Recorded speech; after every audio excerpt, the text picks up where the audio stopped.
Hello, welcome to the stream. So today I'm doing something totally different, and I am watching and I guess commentating over my old videos from over the years. In January, my Erin Plays YouTube channel turned 9, and earlier this month, my Twitch channel turned 7.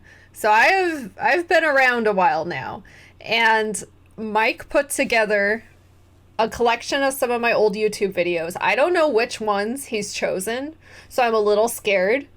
So it'll be kind of fun to revisit some videos I haven't thought about in a long time, or maybe that I even forgot about. I'm a little nervous and I'm a little excited, and I hope you guys will have fun laughing and reflecting on the past.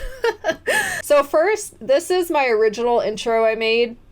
I wanted it to look kind of, I was gonna say like Rugrats or Rocko's Modern Life background, or like just that like old 80s type of design. I don't know. And then when Erin Plays first started, it was Erin Plays ...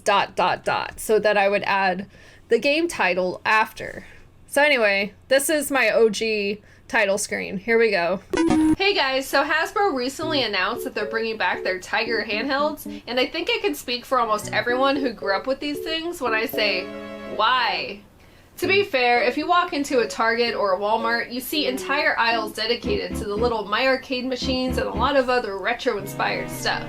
So I was gonna do a whole video on those My Arcade machines, like you would see them at CVS and Target, and it never happened, and I don't know why. My short hair. I used to wear that turtle shirt so often. It was so comfortable, and I finally had to get rid of it. I think it just, I don't know, it was just falling apart. So I guess Hasbro saw this as an opportunity to cash in on nostalgia. So anyway, I thought it was a good time to talk about the two Tiger handhelds that I've had the longest. Because even though they suck, I'm still kind of attached to these dumb things. Little Mermaid and Beauty and the Beast. Maybe I'll review Simon's Quest or the Batman animated series ones if you guys like this video. Let me know in the comments. I don't know what this video is. I have vivid memories of playing these in the car while my parents were running errands. The memory that sticks out the most to me is being at Mervyn's. Yeah, remember Mervyn's, the defunct California department store, and being bored out of my mind. But I had this Little Mermaid handheld with me, and I remember sitting in the betting section and I was trying to figure it out. I was trying to figure out if it sucked or if I just didn't know what I was doing, and it was probably a little bit of both. So let's look at the... I just realized I didn't put my streaming lights on, and I just have the room light on, so the lighting kind of looks bad, and I'm sorry. But anyway. Buttons here. You have a up/jump button and a down button. And on the right, we have swim and pick/attack. You play as Ariel, and you're swimming around with Flounder, collecting all kinds of thingamabobs and books. Every once in a while, one of Ursula's eels try to attack you, and I think I can attack them back, but honestly, I have no... I'm trying to remember what... I guess that I just did a video on Tiger handhelds. Like, in general. I guess this is Erin Plays Tiger handhelds. I don't really remember making this video. No idea if I'm doing anything. Then King Triton comes along every once in a while looking pissed off and just stands there, so I tend to just jump over him because who knows. And sometimes Sebastian is up there too. It's playable for the most part. I remember I preferred this over Beauty and the Beast, and not just because I liked Ariel. My nail polish is fucked up in that shot. And now for Beauty and the Beast. The casing on this one is a little more colorful and it has fewer buttons. You can dodge. Hold on, let me fix my lighting, it's bothering me. And thank you so much, John Haynes, for subscribing for 39 whole months. Thank you. I'm talking about the lighting in this stream. Hold on. I think we were around here. So now we're gonna talk about the Beauty and the Beast one. That's literally all you have to do. It's so bad. Keep walking and hide away from the beast. Then the magic button comes into the second level. When Mrs. Potts comes out, you press the magic button and they dance or something. I don't know. I think it's pretty funny though. And then things get really confusing as the game goes on. Other characters like Gaston and LeFou come in and you have to dodge them because they throw things at you. Like rocks. And it appears that running into the Peace Arms is okay now, so I have no idea what's going on. Stage 4 is a total mystery. If you know what to do here, please comment because I am at a loss. I like that I just was like, I'm gonna review Tiger handhelds. I'm into that idea. The Beast is Good sword job, fighting Erin. Gaston, and now you're holding hands with Gaston?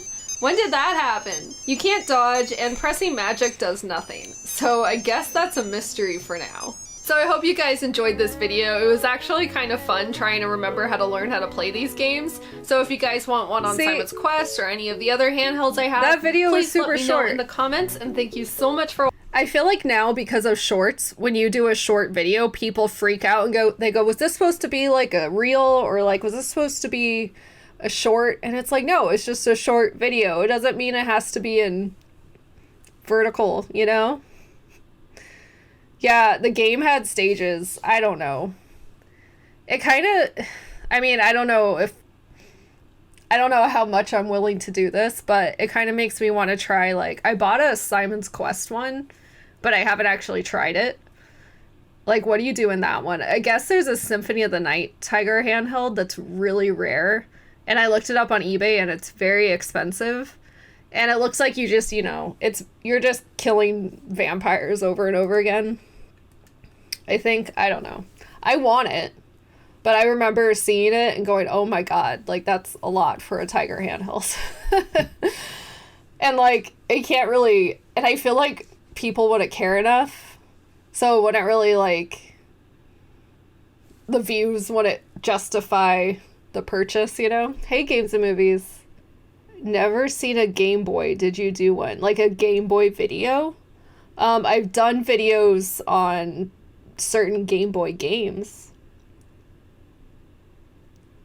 I don't remember how much it is, Games and Movies, but it was a lot. Mike says that happened with AVGN 2. Double Dragon 3 episode is less than 4 minutes. If we did that now, we'd be called lazy. But at the time, they thought it was fine. Yeah, and it's like, and it's kind of funny because now with like TikTok and Reels and stuff, I feel like people's attention spans are shorter. So you would think they would like the shorter videos, but on YouTube, they want really long videos. So there's still an audience for longer content, but I don't know. I just don't like making it long if it doesn't need to be. Hey, Retro Junkie. Do you have a Throne wish list for some of these things? I don't. What's Throne? Is that like a wish list website? I'm so out of it. I don't know what these things are. You love Sailor Moon. Me too. Oh, it's for getting people to buy you things. I'd feel guilty if I had that. I don't know. I'll look into it, but I don't know.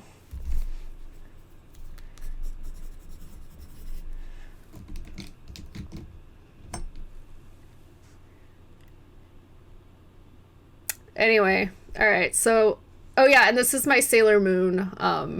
That's why you said Sailor Moon. Yeah, this isn't a Tiger Electronic, but it's a Sailor Moon handheld game. watching.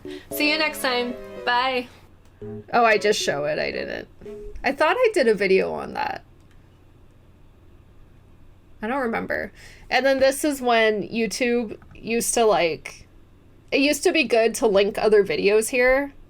So you would have like an ending screen. And now it just looks like nothing. Did you ever get a Buffy Giga Monsters by Tiger Electronics? That existed, Jose? What? Sorry, guys. I know it's silent, but I need to look that up. Like Gigapets, but... What? Oh my god, it is the Master? Holy shit, I didn't even know this existed. How much is it? $899 sealed. And the Toys R Us price is on it, and it was $7.99. What? Can I get, like, a shitty one? That's just, like, not in the package? Oh, no. Well, oh, there was more. Giga Monsters was a whole thing. They had, like, the Mummy, Frankenstein, Okay, well, you just gave me a whole rabbit hole to go down, so thank you. Hey, Sammy She-Hole.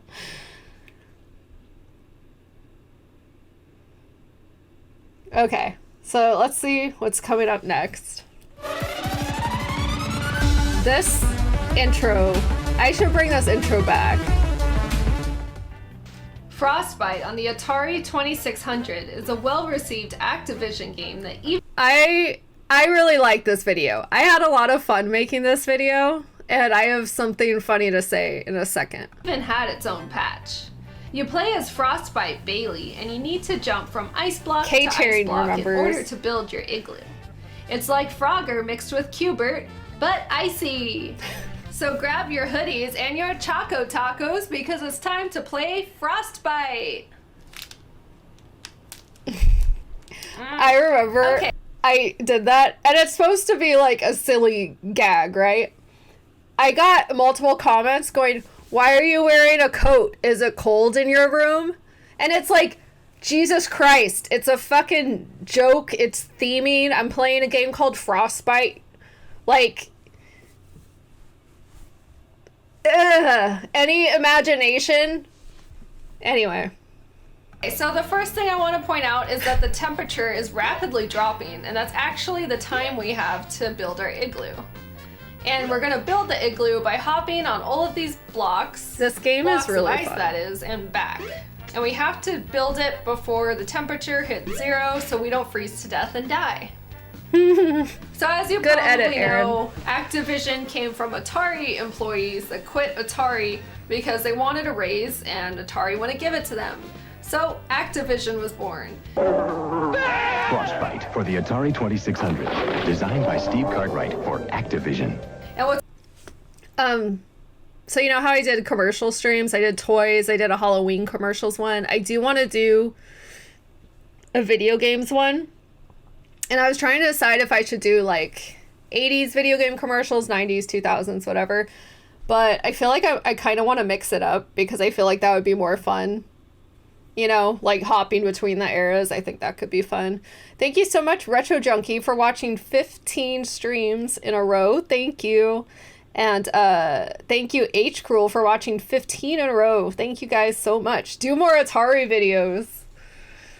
I know, I need to. What should be my next Atari video? What's cool about Hey, Photon. Activision is that they made a lot of the iconic Atari games, but they did really cool things like you could take pictures of your high score and then mail it in, and then they send you like a little patch. And then Spinzig says modern people don't get jokes. I feel like it. Or it's like everything has to be so explained. I have so many thoughts right now.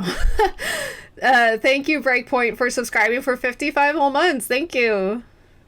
Y2K era game commercials were peak. That's when stuff got crazy.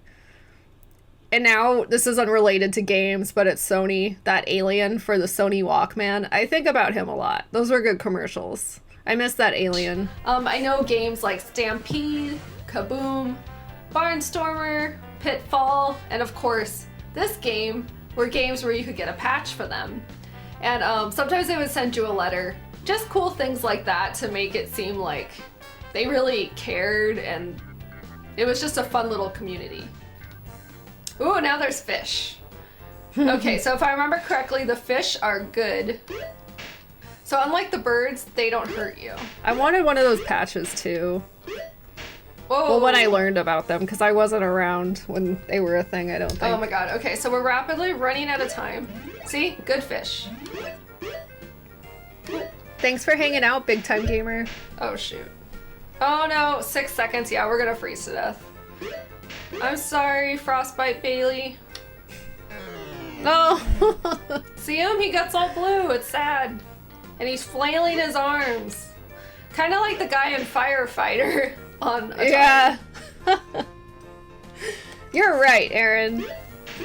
That is true. Yep, okay, now I'm thinking of those video game characters that flail their arms. I don't know, I think it's funny. we can go in our house. Something wrong with me. Sorry. You know the Activision Atari games, like they always had really good sunsets. Like look at that. It's beautiful. And you might be sunset. thinking, wow, that's stupid. That's like a lame sunset. But look at the colors. It just looks really like, it's perfect. You guys want to see something sad? No! Like, how can he not swim? You know, you live... Well, maybe you can't swim because you... I like this video because it's comfy, and this feels like the heart of Erin Plays, just making, like, comfy Let's Plays. I don't know. I love making videos like this. And then I feel like because I was streaming more, I had trouble deciding what should be a Let's Play video and what should just be a stream. And then, I don't know. I like doing, like, scripted stuff, too. But I'm like, oh, this is, like... This is comfy. Erin doesn't age. Oh, I age. The thing is, it's just that when you're in your 30s, it's not... You don't look that much different from your 20s. Society lies. Hey, Charmed Up. And hello, Mayurt. You've never been in the water because it's like freezing, literally. Okay, so I take back my argument. It's totally fine that he doesn't know how to swim. Stay out of the sun. Exactly. So one cool thing about the patch is you had to score 40,000 points and take the picture, mail it in, and then they dub you the Arctic Architect. Arctic. That is very hard to say. But the patch would say you are an Arctic Architect. Fuck. I can't say it. How many times can you say Arctic Architect in a row? I can't even say it once in a row. Shit! Ah! Oh my god, this game is intense. And you know, it's like I keep dying because like it's hard. Well, it's hard to talk at the same time and play this, but it's like I don't mind doing it over and over again. It's very addicting. That's what I like about Atari games. They have that like addicting factor where you can't stop, at least if you're me. This was when I was still when I would do like Erin Plays Let's Plays, I'd cut between full screen Erin sometimes and full screen game or just that. And I stopped doing that just to like make the editing process easier, and I don't think anybody noticed. Shoot. Maybe some of you noticed. The crabs are cute, but oh my gosh. I don't think I like them anymore. I like those crabs. They're cute. I'd be totally dead if I had to survive this. Because sometimes crabs can be really cute and sometimes they can be terrifying. Like, I don't like the crabs in Superman 64. But I remember them. So they made a lasting impression. I agree, Erin. What do you think he does in his igloo once he's in... I miss that lipstick. That was my favorite lipstick to wear for making videos, and no one's gonna care about this. And they discontinued it. That was my favorite. And I have yet to find something that shows up on camera the way I want it, like that one did. Fun fact. Aw, thank you, Mountains Out of Molehills. Yes, this is all my Erin Plays YouTube videos. My main Erin Plays channel. I have Erin Plays Extras, where I upload streams from Twitch. And then I have Erin Plays, where it's all edited content like this. Thank you, Mayu. I know what he does alone in the igloo, says Mike. What is he doing in the igloo?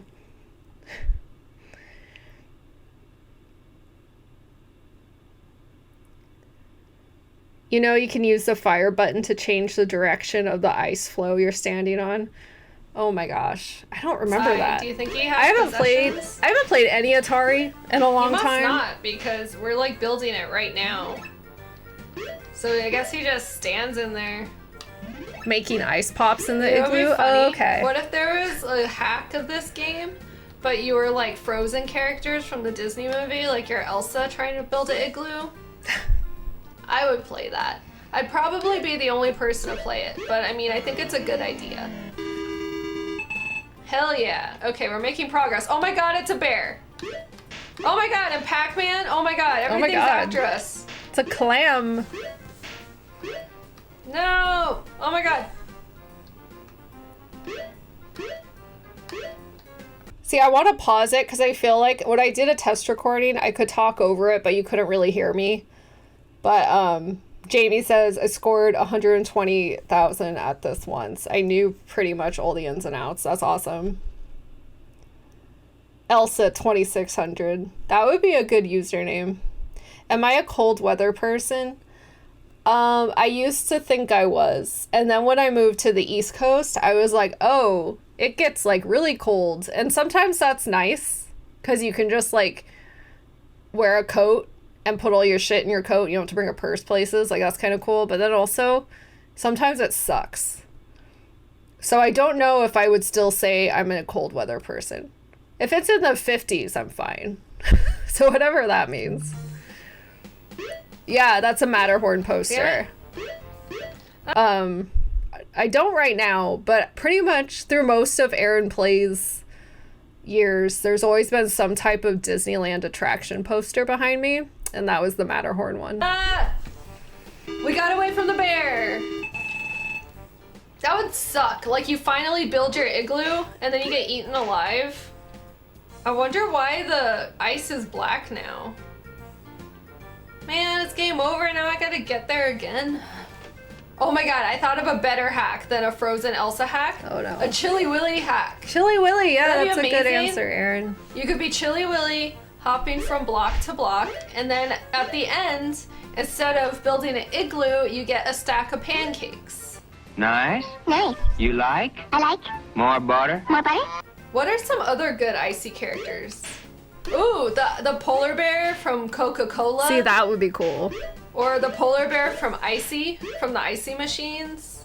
This is such a good game. Like, I'm not tired of it. I could keep playing this for like at least another hour, and I'm not exaggerating. It's just so good. You know, some people, they don't get it. They're like, how can you play I screwed up like, there. I forgot there was no background in that last shot. Uh-oh. Hello, Nuff Dragon.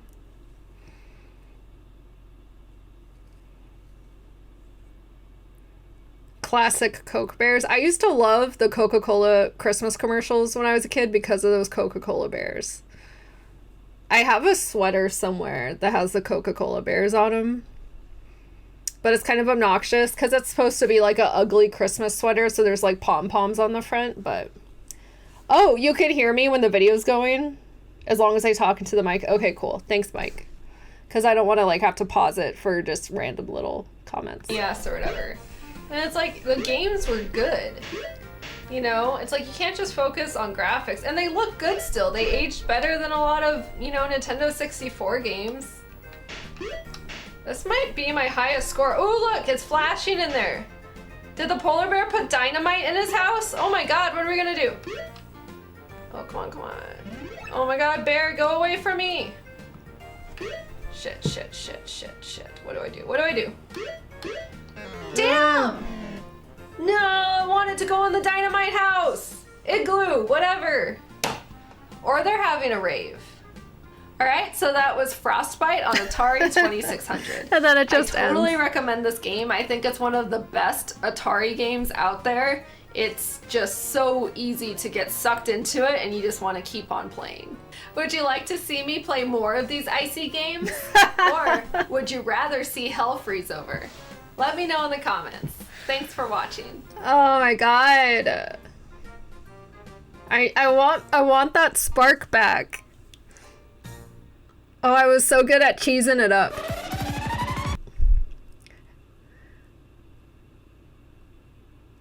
Hey, Ninja. More icy Erin. Coca-Cola popularized the classic design of Santa Claus. Really? I believe it. That's interesting. Ninja the Fortnite star. No, Ninja the Fortnite star is surprisingly not in my stream. I was talking to Ninja Running Wild. I understand the confusion.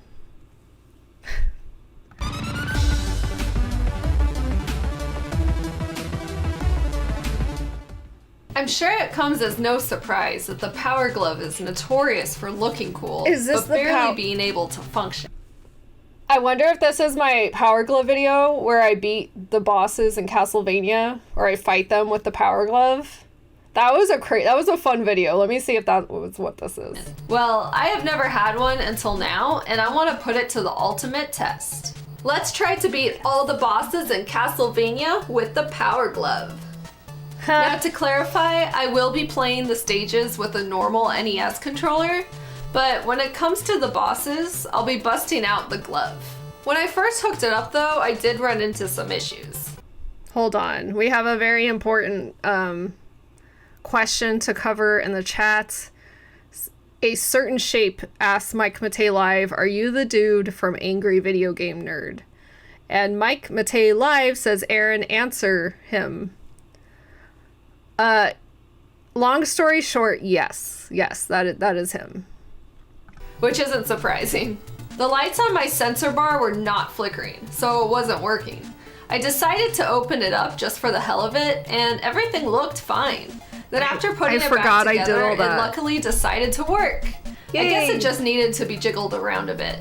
So anyway, let's get started. Okay, so this glove is pretty big on me, so it's a little wonky. Not that, you know, it'll be better if it was smaller. All right, here we go.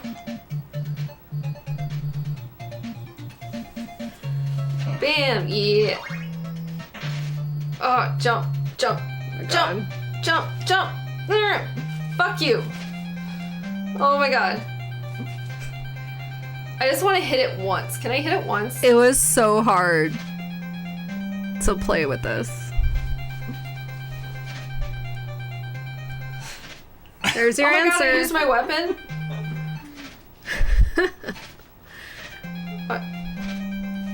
This doesn't work. This is the dumbest thing. Okay, so I think I got everything figured out. A whip. And then I don't really know how to jump. Like, I feel like if I press B, or A, I mean, it should be jumping, and it's not doing anything. Turn around! I was so excited to finally get a Power Glove, and it was like I knew it would suck, but not until you experience it for yourself. It is so frustrating to use. It's really frustrating. I should do another video with it. And also, so as a kid, I really wanted the Super Nintendo gun, and I finally got it. I need to do something with that. I want to play Yoshi's Safari. That's what I'm excited about.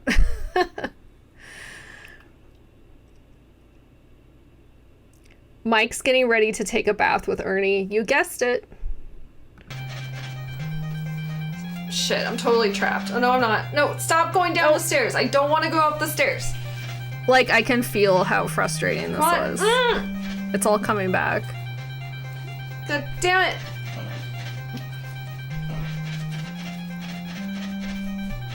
Come over here. Battle Crash? Yeah, I want to do that too. Now you don't want to throw things? God, this is frustrating. Oh, you're good. A certain shape. Welcome to the stream. Ah.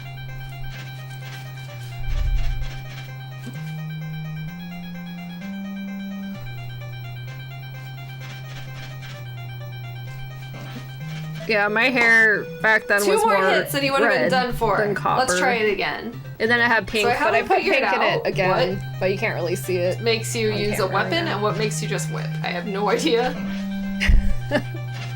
Hey, there we go. Ah, hell yeah. 2 in a row. See that? Have I beaten the game normally? I've beaten Castlevania a few times on stream. Thank you, Games and Movies.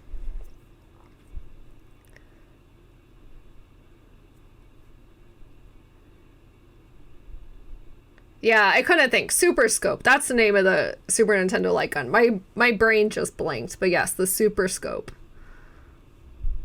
Hello, I am Weasel. The hardest Castlevania loop you've done is loop 2 of Castlevania 3. I haven't done any of the loops. Castlevania 3, I beat it with every character. My favorite way to play that one is with Sypha. What the hell's happening? Oh my god. Here it is. Thank you, Mike. He brought it in. It's the Super Scope. And I'm gonna use it for something, some type of video. I gotta find a way to film it, you know? It'll probably kind of be like when I did that PlayStation light gun game video. Yeah, the aesthetics of the Power Glove are great. It looks awesome. The artwork on the box is awesome. Like, they did a fantastic job of presenting it in a way that's attractive and makes you want it.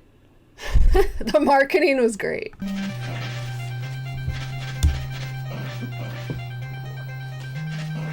Dude, we might do this. Oh, the Genesis gun. You know what? I've actually never Probably looks so funny right now. tried that. I'm gonna write that down. Hey, we did it! Beat the bat with the power glove. See? I did it. Alright, let's get the ball. There we go.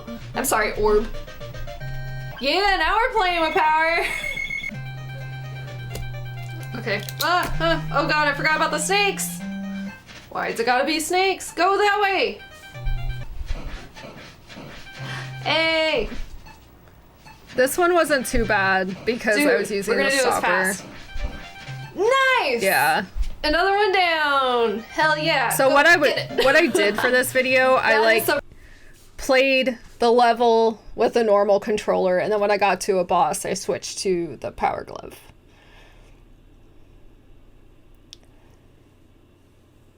Yeah, not Genesis. I was thinking of the Master System gun, but yeah, the Menacer. That is so Genesis. It's like Nintendo's all like, our gun is called the Super Scope, yay! And then Genesis is like, ours is called the Menacer. Like, it sounds a lot more threatening and scary. It's so Sega.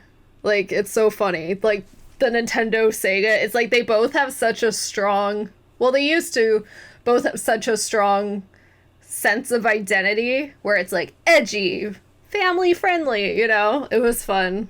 Surprising. You know what? I actually kind of hurt my knuckle. I don't know how, and it really hurts to bend it. But this is what we're doing because it's Power Glove What the hell did I do? And it's just part of the experience. And we only had to fight Medusa once. That was way easy. Okay, so now I'm gonna take this off and switch back to the controller. So I'm really afraid to do this boss because Nice I'm really fade to sloppy black at it, even transition. with the regular controller. So this is probably gonna be a mess. And I have a stopwatch, and I totally forgot that you can't use the stopwatch on these guys. So we'll see how it goes. And I know there's wall meat here, but like, I don't even know if I'll be able to get to it with this thing, so. Oh my god. I'm nervous. I don't remember how the rest of these bosses went. Damn it. Alright, let's try it again. Okay, so now we have the knife, but not a lot of health. So we'll see how this goes. Get it. Get the health. Shit. I'm trying to get the turkey. Oh, get it! How old was I my here? God. I landed right on it. My dead body landed on the wall meat. I'm gonna guess Okay, this was so this like, is gonna be my last attempt because this is. I'm gonna guess this was 2019. So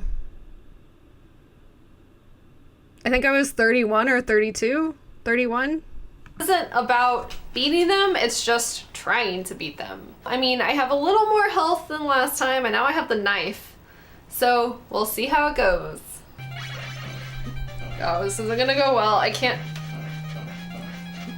Fuck. Okay, so I think this will really be my last attempt on the mummies, but my new strategy is just to try to stay to the left, because then maybe I have a chance at getting that turkey. But, I mean, that depends on if my power glove allows me to go where I wanted to go.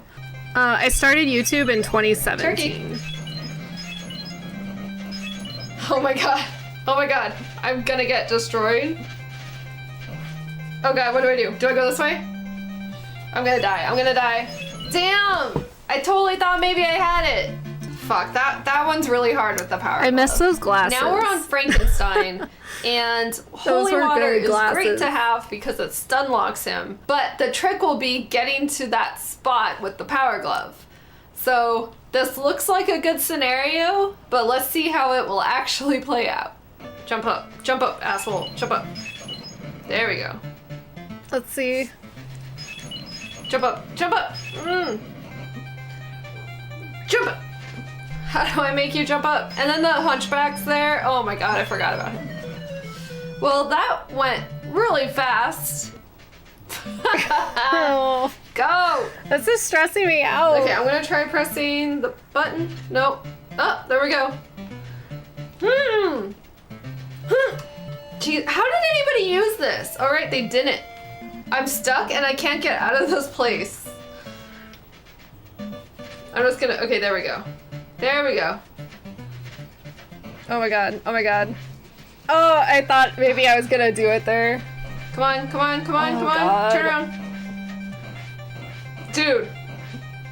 Oh, come on, come on, come on. I paused it? This How did was I pause this it? was so hard. Wait, okay, so I'm gonna die right here. But I was doing kind of good. I mean, as good as I could do. What other game? Should I do another video like this where I try to do bosses with the glove? Like, should I do Contra or something? Or what do you guys think?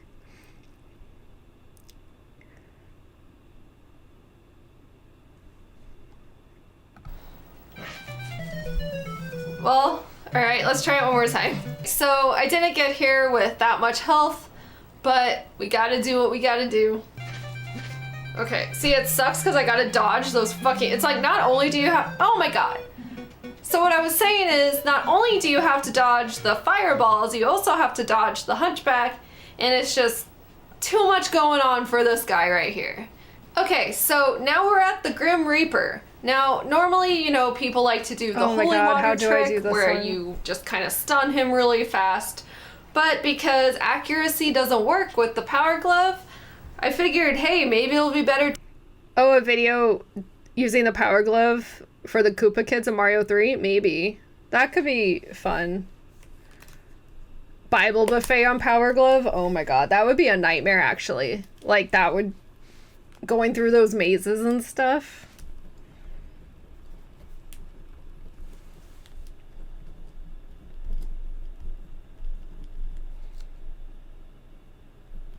Sorry, I'm just taking a note. Batman NES bosses? I mean, I could do anything, really. There's so many thoughts going through my head right now. Hello, pizza farts.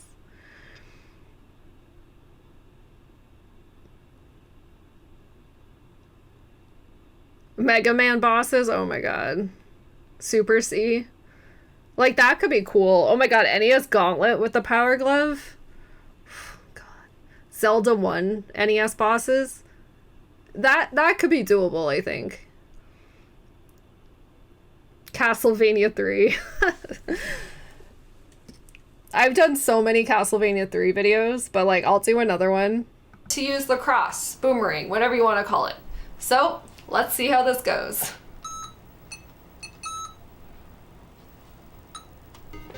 Get up there! I can't get up there. My god! Go this way. Alright, so I'm gonna probably lose all my time trying to get up Oh here. god. Alright, I'm just so trying to press get the up button. there. Oh my god. Come on. Wanna do something? I forgot not it the made way I sound wanna effects go. too.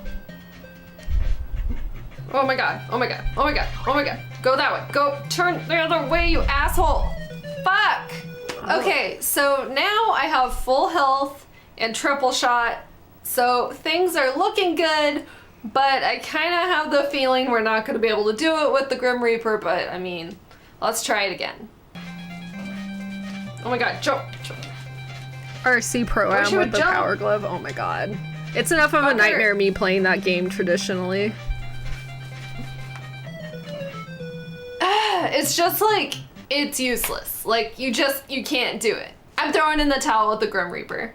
Okay, so we are here. We're at the end of the game. We are at Dracula. Alright, just to backtrack a little. So, you know, I've been switching between the Power Glove and your normal NES controller. I was using the NES controller to get through the levels because there's no way, you know, you could do this just with this. So then I would switch, put the glove back on, and then do the bosses. So here's the plan. We got the power glove. We're gonna pull Dracula out of his coffin with the glove. And then we're gonna totally destroy his ass. And the blue beast with the power glove. Well, probably not, because it probably won't go too well, but we're gonna try it. See, I can't jump. I don't remember how this turns out.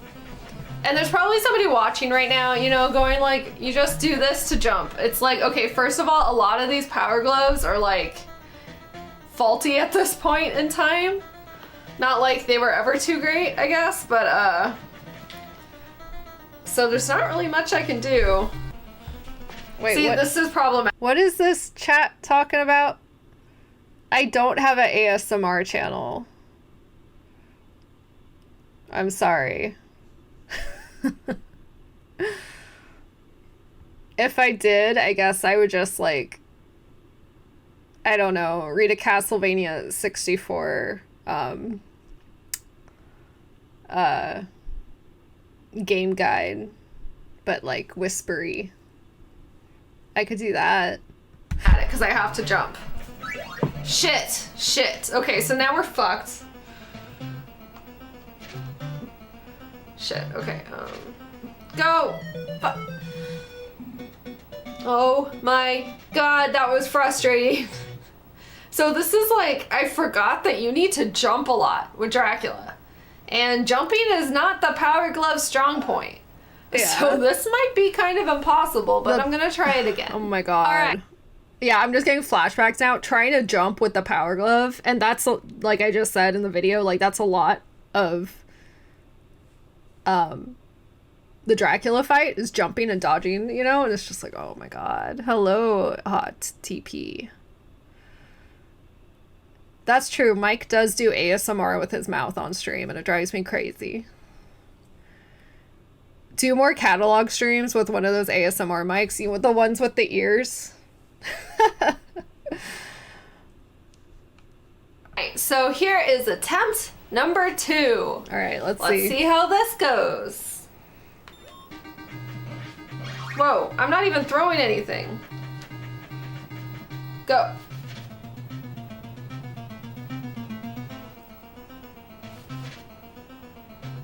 Why aren't you going where I want you to go? Shit, get away! Go away! Go away! Fucker! God damn it, you're just against the wall! Stop it! Oh my Stop God. it, go this way! There we go! Fucking shit. This is so stupid! I was like, yeah, Erin, this will be a fun idea. Let's try to beat the bosses Yeah, in no, I'm just Castlevania getting with the power pissed glove. off. That should be kind of doable, right? Apparently not. Alright, so this is attempt number 3, I think. Number 3, I should say. These fingers feel so weird. Are you not? Why aren't you doing things that I want you to do? That's what she said. I don't even want to know what I look like right now. Go. Go. No, don't. Can you like throw the holy water? Can you use something? You know how rad it would be if we got to the blue beast? Like, that's not obviously happening, but that'd be awesome. I don't think it's gonna happen. Alright, so that was my first ever experience with the power glove. You know, Lucas from The Wizard says, the power glove, it's so bad. And you know what? He was right. Are there any other games you'd like to see me try to play with the power glove? I was thinking Contra. You think that might work? Let me know in the comments. Thanks for watching.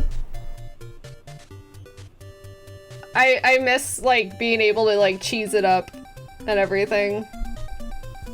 Uh-oh, where did my button go? I think I accidentally clicked Detective out of Pikachu something. is coming out, and I don't know about you, Oh, but God. I'm really hyped. I got my 7-Eleven Slurpee There we cup go. and Mr. Okay. Mime. Oh god, I know what this is. Okay. I need to collect myself. Hello, Duo. Good to see you in here. Thank you, Retro K. Are you doing No, Mike Mike picked out all these videos, so I don't know which ones are coming up. So they're kind of from all over the place. I kind of hope one of my like first 5 videos is in here, but I don't know. I don't know what he picked, but we're just going over some random old videos And I'm a little nervous, but it's been fun so far.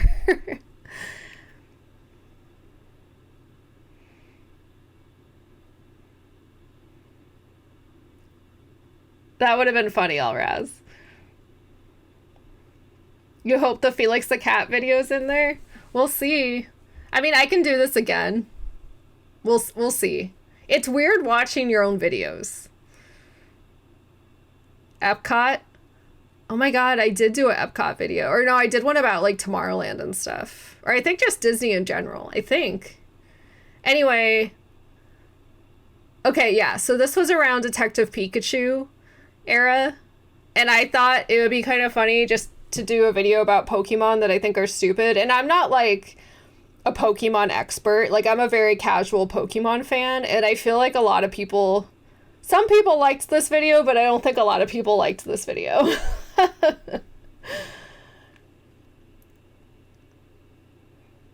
Kid cuisine videos, that was really fun filming that video. It was disgusting but fun. All right, I'm afraid to watch this video. I'm really nervous and a little embarrassed. Let's see. And everything.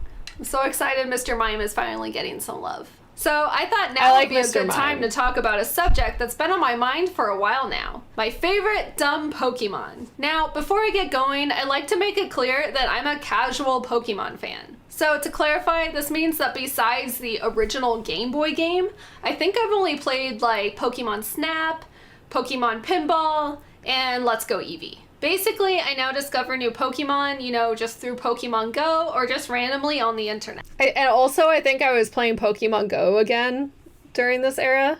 Yeah, I'm just a very casual Pokemon person, but... Let's talk about my favorite dumb Pokemon. And then you can yell at me in the comments about how I'm wrong or whatever. Number 1, Trubbish. Okay, so this guy is the one who inspired the whole list. He's literally a bag of trash with buck teeth. It's brilliant. Bulbapedia describes this Pokemon as follows. Trubbish has oval-shaped eyes and large triangular teeth that resemble broken glass. Its arms that look like trash spilling out of small tears in the bag with pink and blue objects protruding out of them.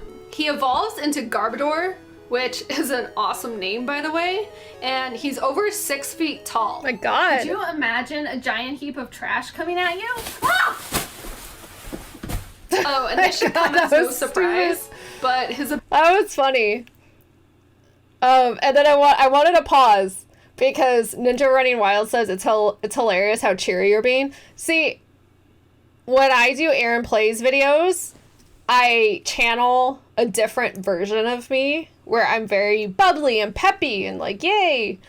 But then when I'm streaming, you get a more realistic version of me because I'm like just playing a game, like in real time, you're like seeing the frustration. So you're getting both sides of me. You get the bubbly Erin Plays in videos, and you get the like more hardened, realistic Erin in live streams. So pick whichever one you like, or watch both, preferably.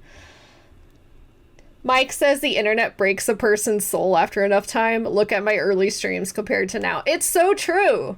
Like Mike's early streams, you are so, like, I feel like collected and kind of calm. And they're shorter. And you're so, like, you're more mild-mannered. You know, like, you're not as, like, loose and like crazy as you are now.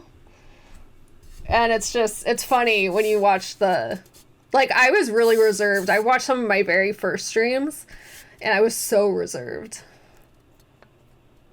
And I can't breathe right now. I'm sorry. I'm having a bad asthma day, so if I'm breathing heavy. Did anyone inspire you to make YouTube videos? Yes. So it's kind of random. So this is like around 2015, I started wanting to make videos about Disney park stuff because I was watching like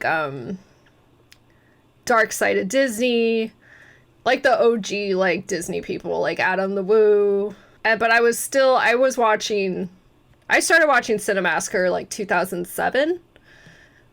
But then I started getting back into retro video games. Like, I never stopped, but I started getting really hard into it. And I was like watching James and Mike Mondays, and I was like, you know, this is before I knew Mike or anybody, and I was just like, I want to make a channel about video games. And I want to just make a Let's Play show, because at the time I didn't really, I just like, I don't think there's any girls doing it. I thought it'd be fun to do it from a girl's point of view or from my point of view. And I just needed a creative outlet. And I was like, at the time, I was like, I don't know. I feel like the Disneyland thing is like, and this is back then. And now it's a lot more overblown. But back then I was just like, and I don't think I can vlog. And I was like, you know what? I'm tired. I don't think there's any room for in the Disney community. I think I want to do video game content. So I did it. And that's how it started. But yeah, and it's funny, I said at the time, I thought there was too many Disneyland YouTubers, and now with TikTok and everything, there are so many channels. And then that's a stupid thing to say, because when I started my channel, there was already 1 million retro gaming channels, but Erin, in that time, and what I was aware of, I thought the Disney community was more overrun than the retro gaming community. And also, I just got more into retro gaming, and I'm like, you know what, I just want to do that, so... You say like a lot. I do, because I'm a girl from Southern California. I don't know, let's say we were around this area. Number 2, Rotom. Usually when people ask me what my favorite Pokemon is, I always say Bulbasaur, of course, or, you know, Jigglypuff or Oddish. Something familiar from my childhood. But they may have finally met their match, because I think this might be the best Pokemon of all time. Rotom has the ability to possess normal household appliances. Oh my God. Let's consult Bulbapedia about Rotom. When it possesses a microwave oven, it becomes Heat Rotom. When it possesses a washing machine, it becomes Wash Rotom. That's when it amazing. possesses a refrigerator, it becomes Frost Rotom. When it possesses an electric fan, it becomes Fan Rotom. When it possesses a lawnmower, it becomes Mow Rotom. I don't even know why I have to explain why this guy rules. If you told me back in 5th grade that there would be a Pokemon that possesses a lawnmower, I would have told you that you're crazy. But I also would have been like, tell me more. But this Pokemon actually isn't all that dumb. In Japanese folklore, there's something called Tsukumogami, which, from what I understand, means that inanimate objects can possess a spirit. So, if anything, this Pokemon is actually a really cool and clever idea. Number 3, Vanillite. So, as I'm sure you all know by now, I really like cute things. And I also really like desserts. So, you guys shouldn't be surprised that I would totally love Vanillite. He's a cute little ice cream cone with a face that evolves into a double scoop cone. He reminds me of the mascot from the California-based fast food chain called Foster Freeze, or Mr. Tasty from Pete and Pete. What makes him even cuter... I'm proud of my references there. And Mike says, how much time does Broom Hatter spend on Bulbapedia? Probably a lot, because he's like the only person I know of that is as dedicated as he is to catching shinies on the DS games. Like, it's impressive. He has patience and determination like no one else. Is that if his ice cream head melts, he's left with a bald, round blue head. I think people often hate on him, but I mean, come on, that's pretty great. Number 4, Chandelure. Chandelure is a chandelier with thoughts and feelings. His blank yellow eyes look quite menacing. He also has purple flames on his arms, so he kind of looks like a dark version of Lumiere from Beauty and the Beast. But he doesn't burn his victims alive or anything crazy like that. He should. He just burns their spirits, which I guess might actually be worse. Number 5, Fungus. As you probably could have guessed by its name, this guy is basically a little mushroom that has half a Pokeball for a hat and a puffy nipple for a mouth. He also kind of looks like a lamp. Ooh, that's a good merch idea. It's a grass Pokemon that poisons his victims with gas. And I just can't get over that he's literally half Pokeball. And Lampish. He should have been called Lampish. Lampish. Now Klefki, number 6. So this guy is a key ring that holds keys that he's collected, and once he's got them, they're his keys forever. I kind of like that. I guess he also can sneak into people's homes to steal master keys.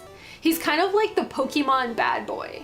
I wonder if you could like teach him an attack to key your enemy's car. Number 7, Yamask. Okay, so I didn't know if I should include this one or not because he's not dumb. He's just really weird and kind of terrifying. And I just learned about him somewhat recently, so I want to talk about him. So the top of him is fine. He looks like a black little ghost type thing with a giant red eye. But then you notice the human face he's hanging onto and you know something is up. It's a mask with a human face on it from the time he was human. His story is sad, Delirium. He apparently has memories from when he was human, and he likes to hang out in the ruins of ancient civilizations. Oh, and I almost forgot. He cries tears. I don't know about you, but I find this guy really unsettling. It's so Number sad. 8, Alola Dugtrio. So in Alola, Dugtrio has a regional variant, which is this little group of dudes here. But with hair? This one is just stupid. I can't really think of anything positive A bunch to of say, little He-Mans. except for the fact that the He-Man looking wigs make me smile. Okay, so those are my favorite dumb Pokemon. I was this close to making it a top 10, but I couldn't think of any other Pokemon that would really fit this criteria. I don't know, maybe Voltorb, but I don't really like him, and this whole point is like they're stupid, but I like them. You know what? Maybe I could have included Mr. Mime. What other weird Pokemon do you guys like? Let me know in the comments, and thank you so much for watching. Bye! And then this is when the other videos would show up on the screen. If you get licked by Haunter, you die. That's terrifying. Alright. Now what is this one? When you think about gaming in the 70s, chances are your mind drifts to various... If this is my Pong console video, that's one of my favorite videos I've ever made. Pong consoles or the Atari 2600. But one system is rarely ever talked about, despite it being one of the most important and groundbreaking consoles of its time. I'm proud of this one The too. Fairchild Channel F. I streamed this a while back with Mike, and this was my first ever experience playing the console. Oh my fuck! I forgot we streamed it. Like this system. Yeah. It was fun, but I didn't totally fall in love with it. However, I still wanted to dive deeper into its history and see what it's all about. And I'm glad I did. Originally known as the Fairchild Video Entertainment System, or the VES for short, the Channel F spawned the beginning of modern video game consoles as we know it. It was the first console ever to use cartridges, which was a big deal because this opened up the possibility of creating a library of games that could... The artwork for the games for the Channel F is so cool. Like especially the ones with the numbers on them. It looks like something out of 70s era Sesame Street, and I just really like it. Bulbasaur's your favorite? Mine favorite too.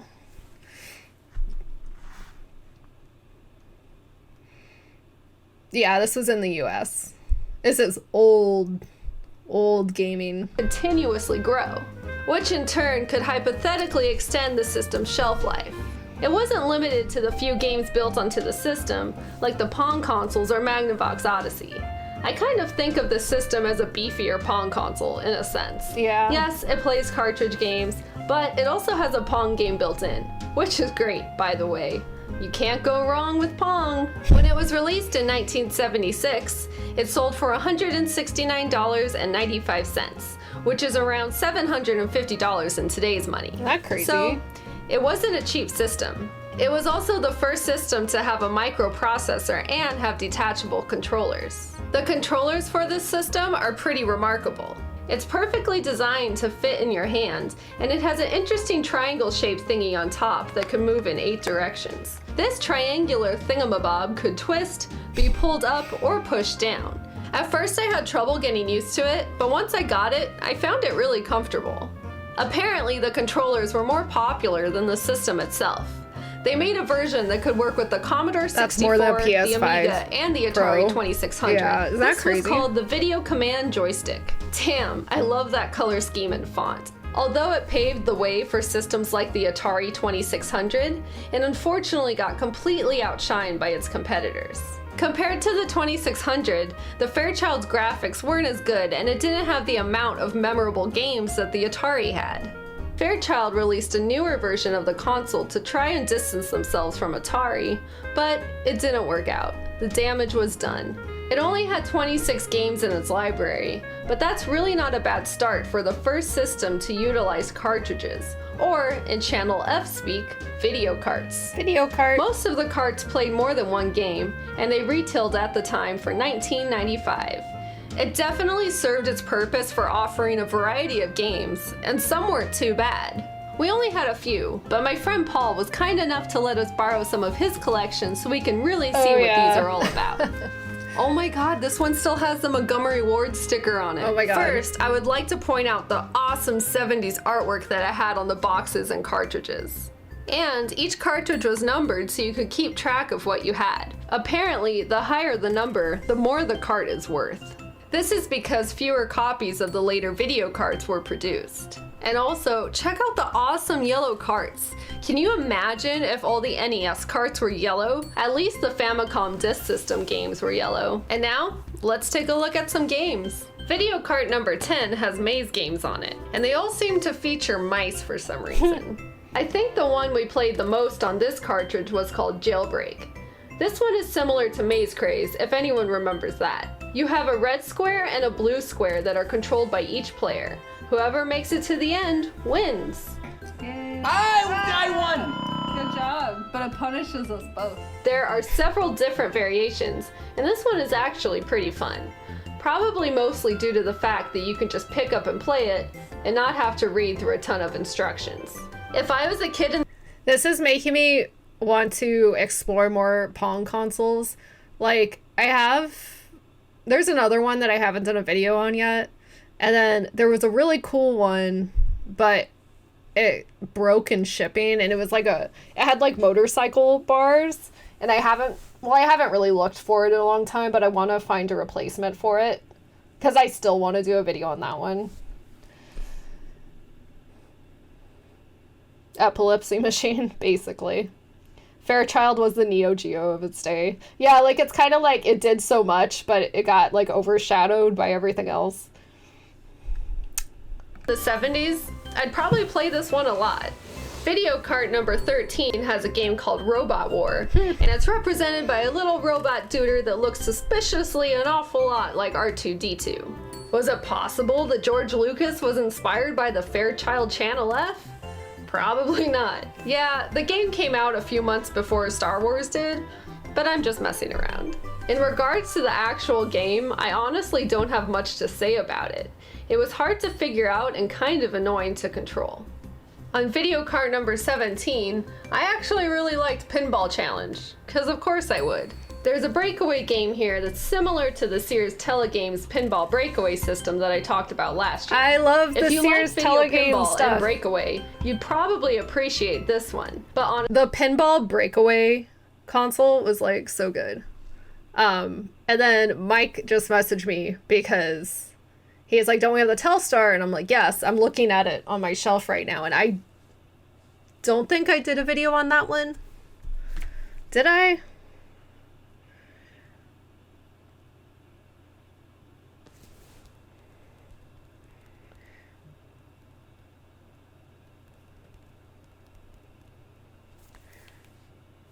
So he's talking about, so there's another one that I think was also a Telstar, and it had a steering wheel on it, handlebars, and a gun, and it was crazy. Like, I think it was in an AVGN episode, and I want to play that one.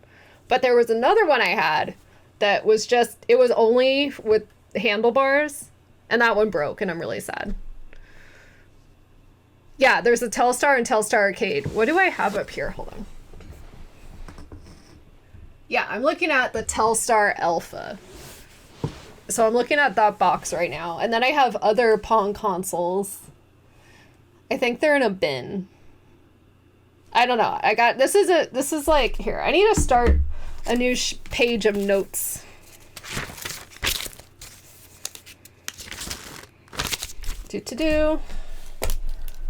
Look at Telstar/Pong consoles.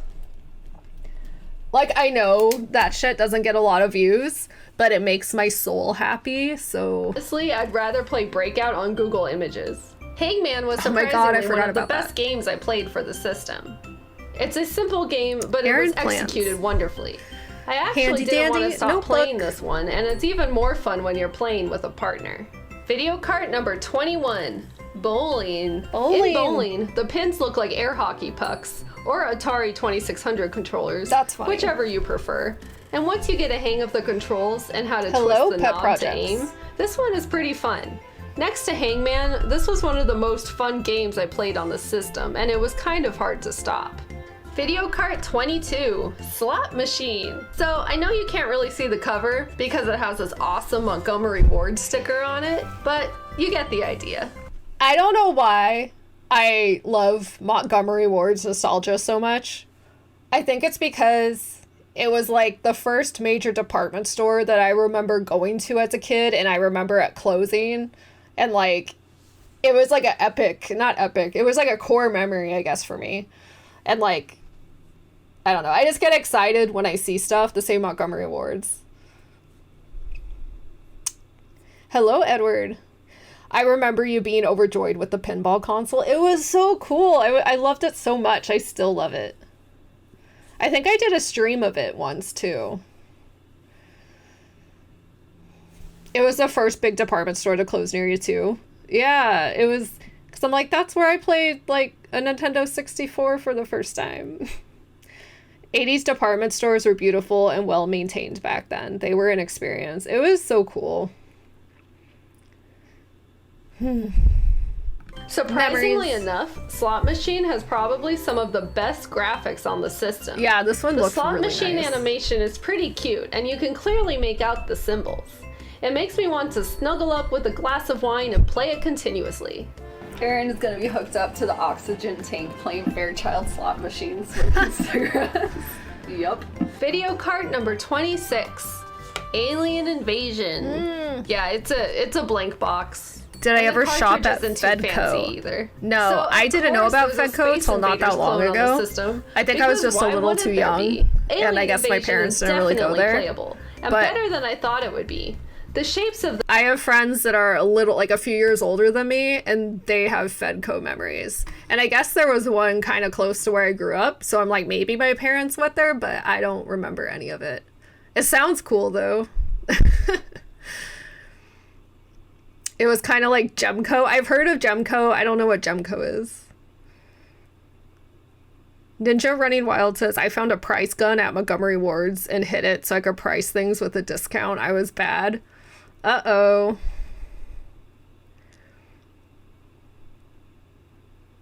The first time you saw a PlayStation was in Sears. Sears was like... That was just where you went for any major electronics purchase. And now that it's gone... recently I needed, just random appliance stuff. And it's like, oh my god, Sears doesn't exist. Like, where the hell, where do you go? It sucks. Oh my gosh, yeah, so there's this YouTube channel called Eric C. Productions, and he does videos on, all these defunct stores, and it's just a lot of information, and it's a fun YouTube channel. And Mike is saying he has a Gemco video. Well, I will have to watch that later. The alien invaders are unique, and I like this little guy with the long legs the most. I'd recommend picking this one up if you're looking to buy Fairchild games, but it's kind of pricey. So after finally being able to play the system for myself, I can kind of see why it was passed up by its competitors. It's playable, had some fun games, but it just didn't have what it takes to become an iconic system like the Atari 2600. However, it's definitely an important part of video game history, hopefully thanks to the internet, maybe its legacy can live on.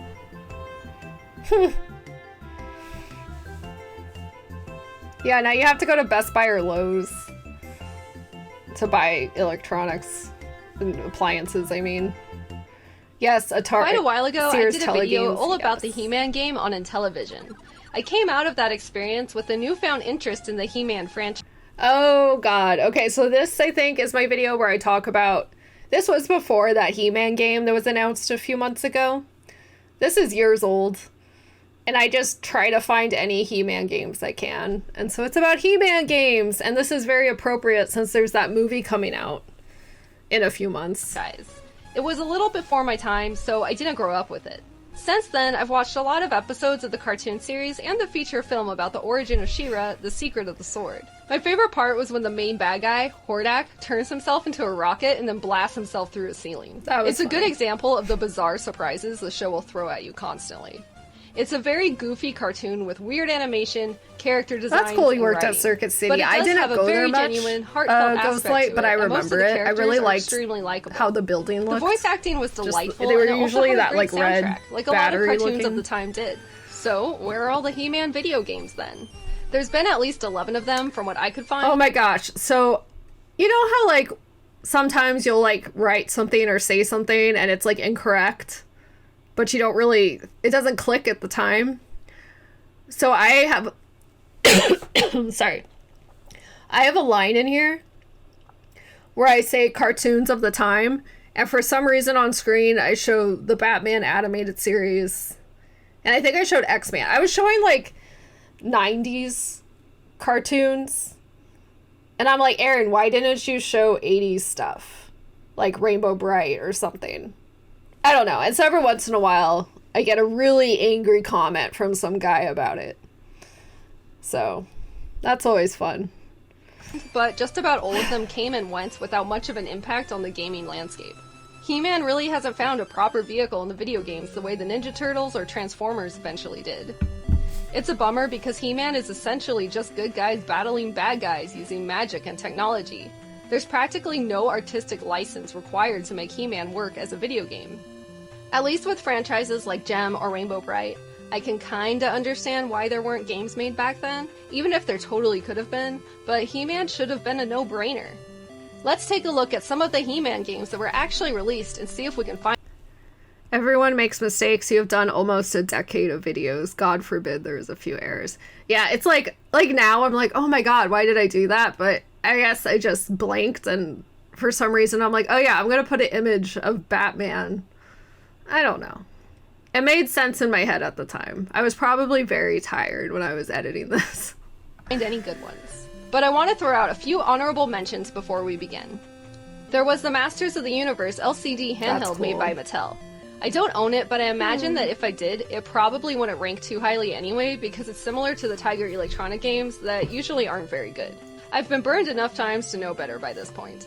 And then there was a tower defense game that used He-Man as a cameo called Toy Soldiers War Chest. Oh yeah. While you can still buy the game, I tried buying the He-Man package and it wouldn't work anymore.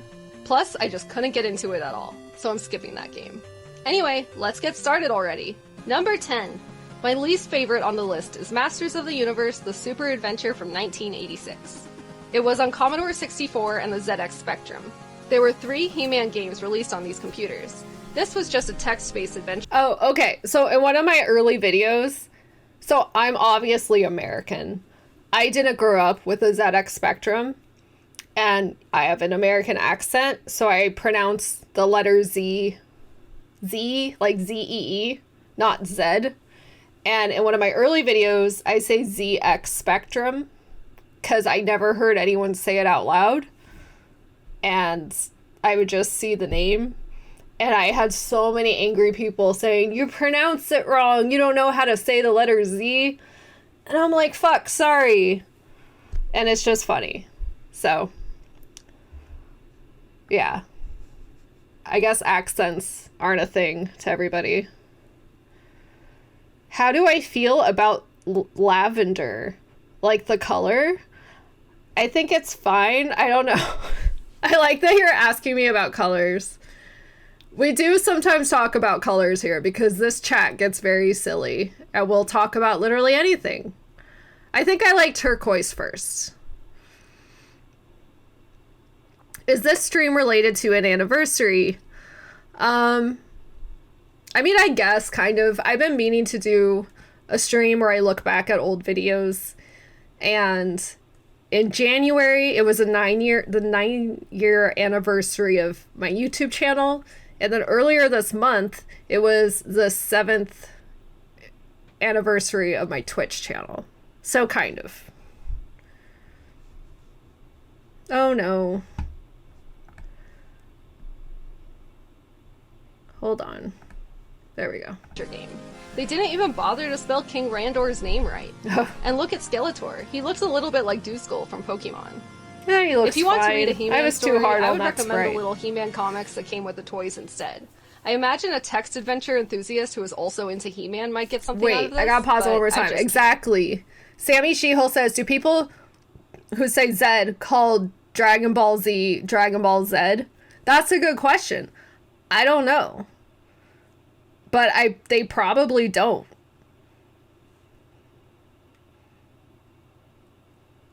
Oh, you did? Pet projects? That's interesting. I didn't know that.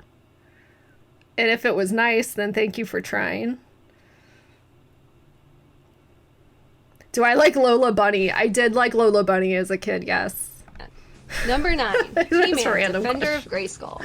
I'm putting this game so low on the list because it was the biggest letdown. This game is a PAL exclusive, so getting it to work is a lot of extra hassle. This was a great opportunity to give He-Man the console game he deserved. This one was and they weird. screwed it up worse than one of Orko's magic tricks. You'd think by the time the PlayStation 2 was out they could get it right, but the gameplay is terrible. Number 8, Masters of the Universe, the movie, on Commodore 64.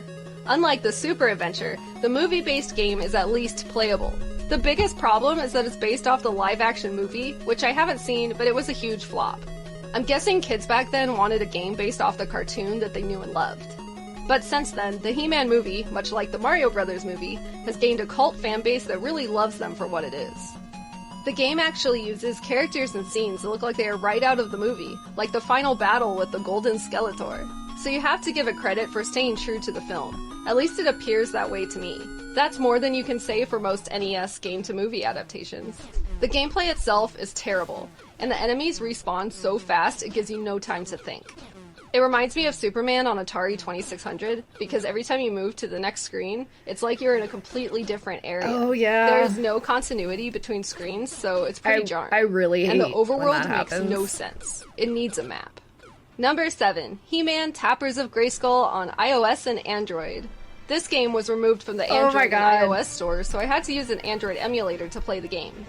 I'm not too into these games where all you do is tap. I could imagine liking this game if I was a very, very young kid, maybe. It has the characters and the art style is okay. But as an adult, I can't say I'd sit there and just tap the screen. I get bored of this after 2 minutes. There was also He-Man, the most powerful game in the universe, for Android. That one looked a lot better. But I sadly could not get this one running in There's an like so emulator. many Android Number games. 6, Masters and, like, of the Universe cell on phone NES. games that are just I'm going to admit to you that this one is a huge stretch because it's only an NES hack. But there's not that many He-Man games out there to choose from, and most importantly, Oh, yeah, I that's enjoy right. what they did here, Made so me I'm laugh. including it. It's just a sprite swap, but it's done with love. Instead of using the first characters that would come to mind, they went for the deep cuts. They used a bunch of more obscure characters, so you can see the love they had as fans. After doing some digging and looking them Speaking of sprite swaps, there's a Sailor Moon version of, I think, Streets of Rage 2, and it actually looks like it wasn't lazy. It was like detailed as fuck, and I want to play that. I'm glad that made me think of it because I totally forgot. up on the internet, I found out most of the ones they used. I mean, hey, I'm Too not bad. gonna act like I know who all of them are off the top of my head. There's Ninjor, Too Bad, Mosquitor, CobraCon. The small snake things are Meteorbs. And I think the orange boss might be a small Monstroid. I think whoever did the sprite swap was more of a fan of the action figures, and that's okay. It makes it unique. Number 5, Masters of the Universe, the Illerstone on C64. The last of the Why did Commodore I say 64 He-Man games on our C64 and not list is the Commodore best of the 64? bunch. I don't know. This one plays more like a normal game. It's just kind of difficult, and that's mostly due to the controls. Commodore 64 only had one button, so the controls are a little tough to get used to. Oh, this one was Sometimes so you come upon a sluggish. pit and they are very hard to jump over. You hit up on the controller to perform a jump, and your timing has to be pixel Lots of people say The C64. title I feel like screen I is great see and gives that off that He-Man style. written, It has Castle Grayskull, but I haven't Man, and the theme song. heard a lot of people say it out loud. Or maybe I have. Actually I one don't of the know. higher-end Commodore games I've ever played. Number 4, He-Man: Power of Grayskull on Game Boy Advance. The He-Man game on Game Boy Advance isn't the worst game ever, but it's also nothing too special Did I say Game Boy It's based off Advanced? the cartoon series from 2002, sounded which is like supposed the to be first really time good. it sounded like I should that. probably check it out at some point. The whole thing has this weird isometric view, kind of like the Immortal on NES. It makes jumping between platforms Oh, super speaking hard. of isometric, I thought about coming back to Light Crusader on Genesis. I streamed that a few years ago, and I'm like, I kind of want to play that again. I don't know. There's so many games. Music and sound effects aren't very good. You pretty much just walk around, kill enemies, and collect keys which open pathways. It's not a terrible game considering it's Game Boy Advance, but it's not too great either. Number 3, Mugen! I forgot about Mugen. Here's one where He-Man only appears as a cameo, but I think it's worth having on the list because it's pretty awesome. If you have never heard of Mugen, it's basically a fighting game where a community of people have added pretty much any character they can think of into the game. Think Smash Bros. Ultimate has a lot of characters? That's nothing compared to Mugen. Because the game is made by a community of people, it won't be as balanced as something designed by one company. What I like she about had the this is how the character Grayskull sprites playset. look. If they That would have thing made is a cool. He-Man game for the arcades in the early 90s, this They is how I would remade have wanted it to and now look. it's even bigger. If like the Leonardo new from one. TMNT could be a playable DLC character in Injustice 2, I see no reason why He-Man or Skeletor couldn't show up in the third installment, especially since He-Man has fought against Superman before in official comic books. I like that Merman, Orko, I was and like an deep Eternia in my soldier are He-Man in the research background. when I made They this. did a What nice the job fuck? on the sprites. Number I had 2, a Masters of the phase. Universe: The Power of He-Man from 1983 on the Atari 2600 and in television. In television. I already did a whole video about this, which I'll link below. But I still feel like this is one of the best He-Man games out there. It actually came out back in the 80s when He-Man was current. It's perfectly playable and has surprisingly artful and There's a new in television, and I thought about getting it for the lore just to see what it is. It's called the Intellivision Sprint, because I guess Atari recently bought Intellivision, and I don't know. I'm like, should I? I don't know. If it's cheap enough, I might, but it's weird, and I feel like that's a weird name. I guess it's because the Intellivision logo is like the running guy. I don't know. smooth sprite animation. It's the best of the retro He-Man games. Number 1, the fan-made He-Man and She-Ra video game for PC. For a fan-made homebrew game, it's very impressive. It's the only game on the list that uses the original Filmation style, which makes it seem more This is authentic cool. than any other He-Man game ever made. The gameplay is like playing a Capcom beat-em-up. It can be a little bit glitchy, but for something a fan made, it's easy to overlook. It was rare for the 80s cartoon to use much violence. So it was funny to see He-Man hitting more enemies in 5 seconds with his sword in this Yeah, game I'm thinking than about in it, the entirety Ghostlight. of the I don't know. cartoon We'll series. see. Probably the most violent thing He-Man ever did in the original show was punch your television screen at least once per episode. Imagine if a game like this would have come out in arcades back in the late 80s. It would have given the Turtles arcade game a run for its money. So there you have it, a look at the top 10 He-Man games ever made. What is your favorite? Let me know in the comments, and thank you so much for watching.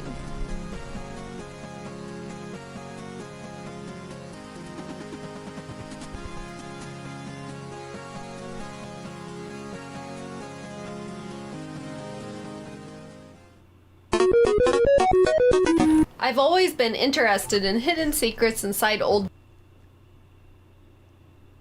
Thanks for hanging out, Elraz. Appreciate it. Thank you, J-Biggs. Is the Sprint the system with the built-in games? Yeah, it's all built in, but I think and it comes because you know how on the television there's those the controllers, you have to put the little insert for the buttons so you know what button does what.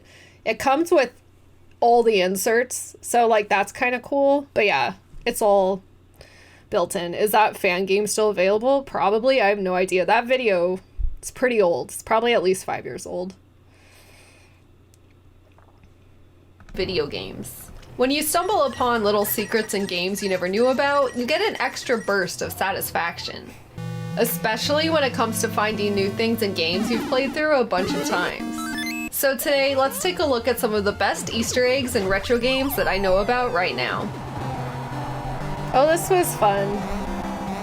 So let's kick things off with one hell of a bang and take a look at Sword of Sedan on the Sega Genesis. I should do a whole We video all know on this Sword game of Sedan. sucks, but in a baffling, charming sort of way. The giant sprites and the garbage gameplay make this game a mockery to everyone and anyone who it comes in contact with. So bad. You have a sword that barely does anything to the enemies. You have to stab enemies like 20 times before it takes down any opponent. Meanwhile, you get hurt yourself, which takes down your energy. So I plan to play, oh, the new He-Man game coming out soon? Yeah, I'll probably check it out. She has a huge head, I know. I hate the sprites in this game. They are so ugly. Erin told me this is her favorite game. Mike, why are you spreading lies? And hello, Dan. But you can refill your health with potion. And there are a lot of different types of potion. You easily obtain potions that are dropped on the floor, and you can drink as many as you'd like at once. But that doesn't mean you should. If you drink all of the potions at once, your character's chest explodes and all of your insides flop out. And to top it off, you're then shown a glorious anti-drug message. It's awesome. I'll tell you what, it gets the point across better than Wally Bear or Cartoon All-Stars to the rescue. Imagine if they all just exploded into blood and guts when they tried any substance. That'll show those kids, scare the shit out of them. And you can accomplish this little trick in less than a minute if you play the game on easy mode. So I know this isn't technically retro, but it's freaking Streets of Rage, and the point of this Easter egg is to unlock the classic 16-bit style of the game, so whatever. I'm including it. You watched my room tour video, and whoa, there are so many wires in the back. How do you deal with them? Are you going crazy about this? So that video is pretty old now, and my setup's a bit different. Actually, it's totally different now. But I still deal with a lot of wires, and it's part of it. I don't know. I just try to keep it as organized as I can, but there's no pretty way to do it. It's just part of what I do. It's just, you know, time for a new room tour video. Eventually, maybe. When I feel like I have everything like how I want it, then I'll do one. In the second stage, when you're at the police precinct, you want to knock the taser out of the cop's hand and pick it up.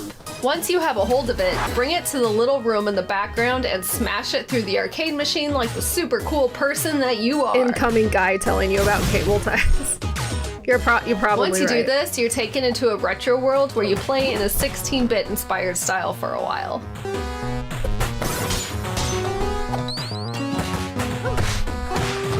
I remember that.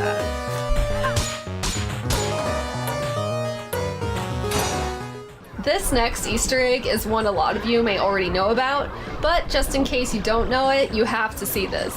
In Star Fox on the Super Nintendo, you can unlock a batshit crazy world that will feel like a 90s fever dream. This was if you go to the when I found out about this, I was like, holy shit. You have to be on the lookout for a giant gray rock that will be on your right-hand side. You want to shoot this and make sure it blows up because this will cause a giant bird egg to pop out. This is easier to do if you have the twin blasters, but if not, it's fine. If you manage to shoot the egg, a bird will pop out.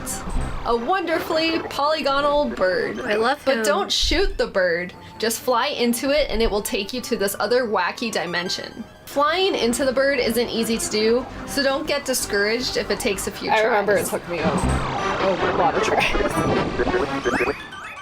When you enter this dimension, you're gonna see melting and wavering human faces, which are downright creepy. I don't like it Maybe they were all. thinking about a trip to the moon. You're also gonna see paper airplanes that you need to shoot for quite a while before finally getting to the boss of the stage. A slot machine. Oh yeah! I love it. It's so random. That's right, you have to fight a giant slot machine in space. You just keep shooting the machine's lever to make it spin random outcomes.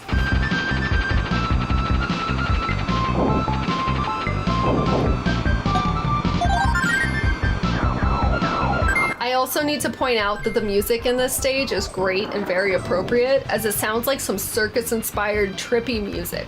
It is very appropriate music. Oh my god, now everyone's trolling me. How do you feel about lavender-colored cable ties? They're great. But yeah, cable ties I don't really do because I'm constantly switching out consoles. It's basically the Star Fox version of the infamous Yoshi's Island level, Touch Fuzzy, Get Dizzy.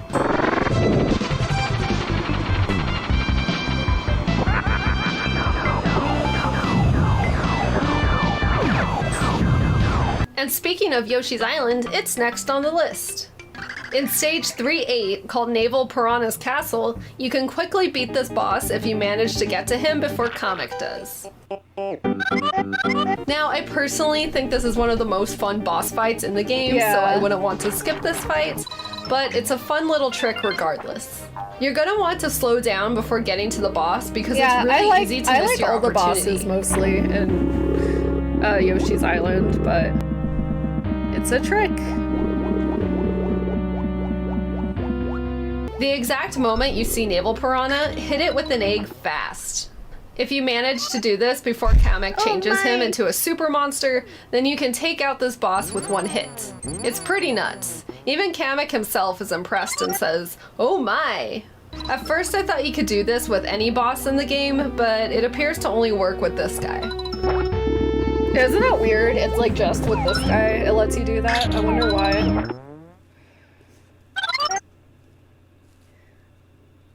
Anything else you've done? Is there anything else doing Yoshi's Island you haven't done yet? I don't think so. When am I gonna stream Yoshi's Island again? I don't know. Someday. In Block 3-4 of Castlevania 3 on NES, a new little secret started popping up last year that is actually pretty fun to try out. If you throw the dagger at the same time as all of the clouds are flickering with thunder, you can cause lightning to come down and strike the Cyclops. Of course, he has to be standing in a good spot or else it won't work. This might take you a few tries, but once you get a hang of it, it's really fun to pull off and ends up taking away 4 hit points from the boss. I was like, oh, and I found this out. I was with like, the dagger, cool. by the way. Here's one that's pretty famous from Aladdin on Sega Genesis. On the second stage of the game, early on you'll find a familiar set of ears that just so happens to be hanging out here in the desert. If you position Aladdin just right so his head moves into the middle of the mouse ears, you'll be rewarded with an extra life. This is really easy to do and a nice little Disney Easter egg. Next up, I have another Sega Genesis secret, this time from McDonald's Treasure Land. Hold on, we gotta talk. There's a new Yoshi game coming out this year, but basically no news about it since they announced it. Okay, so I didn't like the Yoshi game on Switch, like 1. What was it? Yoshi's Crafted World or something? It was very cute. Like, it looked great, but it was so boring. But the what they showed of the new Yoshi game, it looked kind of cool. Like, it kind of looked, from what I remember, I feel like I thought it kind of looked like a sequel to Yoshi's Story in a way. So I'm optimistic, but I know it's current Nintendo, so it's probably gonna be too easy and maybe too much dialogue. But that being said, I'm not really a big fan of Kirby games, but I absolutely loved Kirby and the Forgotten Land, so I'm like, maybe I'll like it. So hopefully it comes out eventually. And I'm like, maybe I would like Yoshi's Crafted World if I was like 4 years old. But it was just so boring. And then you think back to Yoshi's Island where there's actually some challenge, you know? And it's like, can you imagine them making a real Yoshi game? It's like, I don't know. I mean, there's a bunch on DS. I don't know. It's just, yeah, exactly. Too much babying and holding your hand. And I feel like that's just so much of Switch now. And it's like, oh, there's a Princess Peach game. But I know because it's a girl game, it's probably going to be like just really babying you. And I haven't tried it. Because I know it'll probably bore me to death. But as a kid, I would have loved a Princess Peach game, but I just feel like it's gonna suck. So I haven't tried it. If any of you have tried it, let me know if it sucks. Fun and cheerful little platformer, so I find it rather amusing that this is a thing. On the password screen, you need to enter the password balloons, Ruby, M, and clown, and then press start 3 times until you hear an explosion. After that, quickly hold up and left on the D-pad and wait. The McDonald's sign will turn into a 3D model and ominous sounding music will start playing. Whoa! From there, you can use the D-pad to rotate it, use B or C to scale it up or down, hold A while using the D-pad to move it around, or press C to switch it to another 3D model. The models include various cubes, the Sega S, and a spaceship looking thing. This trick is totally trippy and it fits in well with the HR Puffin' Stuff vibe of McDonald Land. It's so unsettling, I like it. Like, this is like an actual thing.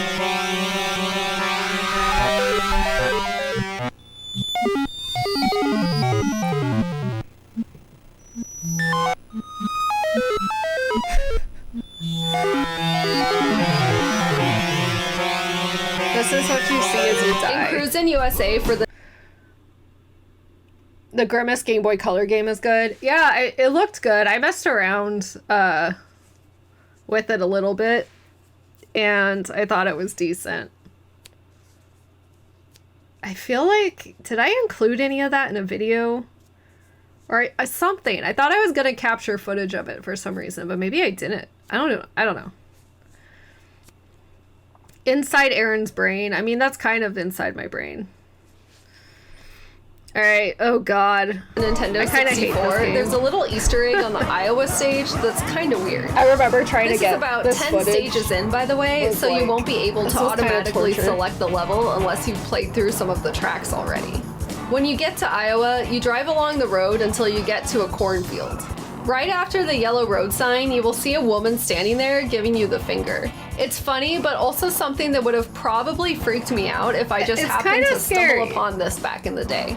Imagine a woman just standing in a cornfield, flipping you the bird with no one else around. Isn't it creepy? It's disturbing. It took me a few tries to make this turn, because it's really easy to miss or get blocked by a giant tree in your face.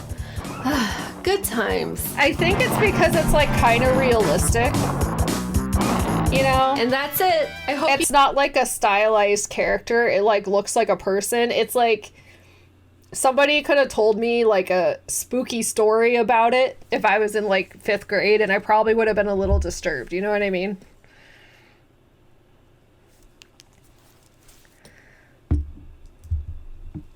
She's probably waving. It looked like she was flipping you off. You guys enjoyed this video and maybe even found something new. You've been flipped off while driving. I think we all have. Retro game Easter eggs that aren't just codes you input. And I might have feel free to leave some secrets in the comments. And thank you so much for watching. See you next time. Bye. Oh, you liked Peach Showtime? That's the new one, right? Maybe I'll check it out eventually. I probably will. I don't know. If you see Erin driving by, flip her off. No. Why would you do that? I always find it interesting to learn which games were released at the end of a console's lifespan. Is newer. So I thought it would be a good idea to start with the NES. Last couple years. The Super Nintendo came out in 1991, but they were still releasing games for the NES well into 1994.